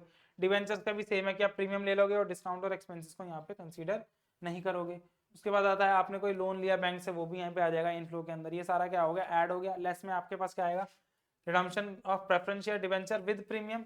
भाई आपने प्रीमियम में रिडम्पशन भी पढ़ा था, हमने देखा था डिवेंचर और शेयर्स प्रेफरेंस शेयर्स पे हमने रिडम्पशन के टाइम पे प्रीमियम दिया था, वो भी देखा था। वो और डिविडेंड दोगे वो आप लेस कर लोगे, डिवेंचर पे आप इंटरेस्ट दोगे वो लेस कर लोगे, और आपने बैंक का लोन ले रीपे किया वो आप लेस कर दोगे। तो इन सब की एडजस्टमेंट, ये एडिशन हो गया, ये सब्ट्रैक्शन हो गया, इन सब के एडजस्टमेंट के बाद क्या है आपके पास, कैश फ्रॉम। और देखो यहाँ पे यूज्ड इन लिखा है ना, आप देखो हर जगह यहाँ पे यूज्ड इन लिखा है। यूज्ड इन किसके लिए लिखा है कि यहाँ पे नेगेटिव, मैंने आपको 2 बताया था, तो आप 2 लिख सकते हो यहाँ पे, यूज्ड इन मत लिखना, आप 2 लिख सकते हो, 2 लिखने में कोई प्रॉब्लम नहीं है, ठीक है। तो ये तीनों एक्टिविटीज कंबाइन हो गई हमारी, भाई आपने ऑपरेशनल भी कंबाइन कर लिया, इन्वेस्टिंग भी कंबाइन कर लिया और फाइनेंसिंग भी कंबाइन कर लिया। इसके बाद आता है आपके पास, देखो अब करना क्या है भाई, तीनों एक्टिविटीज से आप देखो, ये जो था ये आपका पॉइंट नंबर ए था, ठीक है, ये आपका पॉइंट नंबर बी था और ये पॉइंट नंबर आपका सी था, ठीक है। अब तीनों को क्या करना है, तीनों को आपको ऐड कर लेना है, ये ए, ये बी और ये सी, तीनों ऑपरेशंस को, इन्वेस्टिंग या फाइनेंसिंग एक्टिविटी, तीनों को आपको ऐड कर लेना है। ऐड कर लेना मतलब अगर पॉजिटिव होंगे तो ऐड हो जाएंगे, तीनों को आपको सम अप कर लेना है। पॉजिटिव होंगे तो सारे ऐड हो जाएंगे, अगर कोई नेगेटिव होगा तो उसमें वो माइनस हो जाएगा। तो तीनों को सम अप करने के बाद आपके पास क्या आया, नेट इंक्रीज या decrease in cash and cash equivalent. अच्छा, अगर ये रिजल्ट पॉजिटिव नेगेटिव हो सकते हैं तो ये वाला रिजल्ट भी, क्योंकि ये इन तीनों से बनके मिलके बना है, तो ये भी पॉजिटिव नेगेटिव हो सकता है। तो इसमें भी क्या होगा, नेट इंक्रीज और decrease in the cash and cash equivalent. सभी ऑपरेशन से या तो आपका कैश बढ़ा होगा या कम होगा नेट में, ठीक है ना। तो इसके अंदर अब हमें क्या करना है, अब हमें ऐड करना है ओपनिंग कैश बैलेंस। तो आप कैश बुक का आपका जो ओपनिंग कैश बैलेंस होगा वो आप ऐड कर लो। क्यों, क्योंकि ये देखो ये तो आपका ड्यूरिंग द पीरियड का सारा ट्रीटमेंट हो गया, भाई आपने ड्यूरिंग द पीरियड जितना भी कैश जनरेट किया तीनों एक्टिविटीज से मिला के, ये तो ड्यूरिंग द पीरियड का हो गया, है ना। और ये आपका क्या हो गया, ओपनिंग हो गया। तो ड्यूरिंग द पीरियड और ओपनिंग को जब आप ऐड करोगे तो ये किसके बाद बराबर बन जाएगा, क्लोजिंग के बराबर।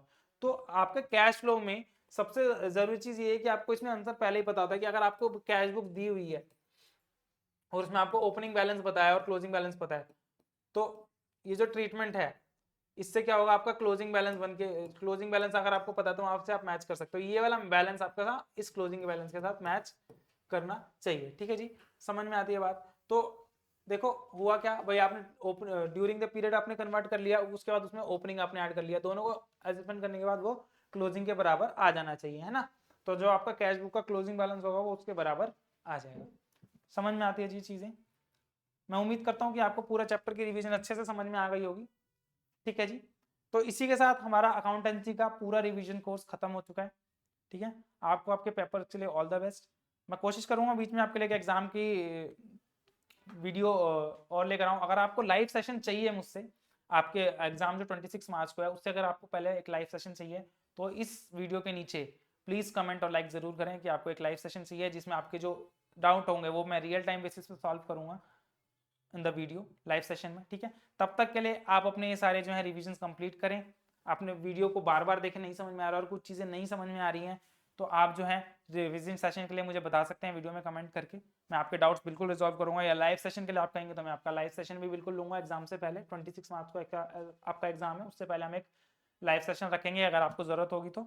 ठीक है जी, तब तक के लिए आप सारे चैप्टर्स की रिवीजन कंप्लीट करें और क्वेश्चंस की प्रैक्टिस करें। मैं कोशिश करूंगा कि मैं आपके लिए जो है एक सैम्पल पेपर का सॉल्यूशन भी लेकर आऊं वीडियो के अंदर। तब तक के लिए thank you very much, take care and good bye.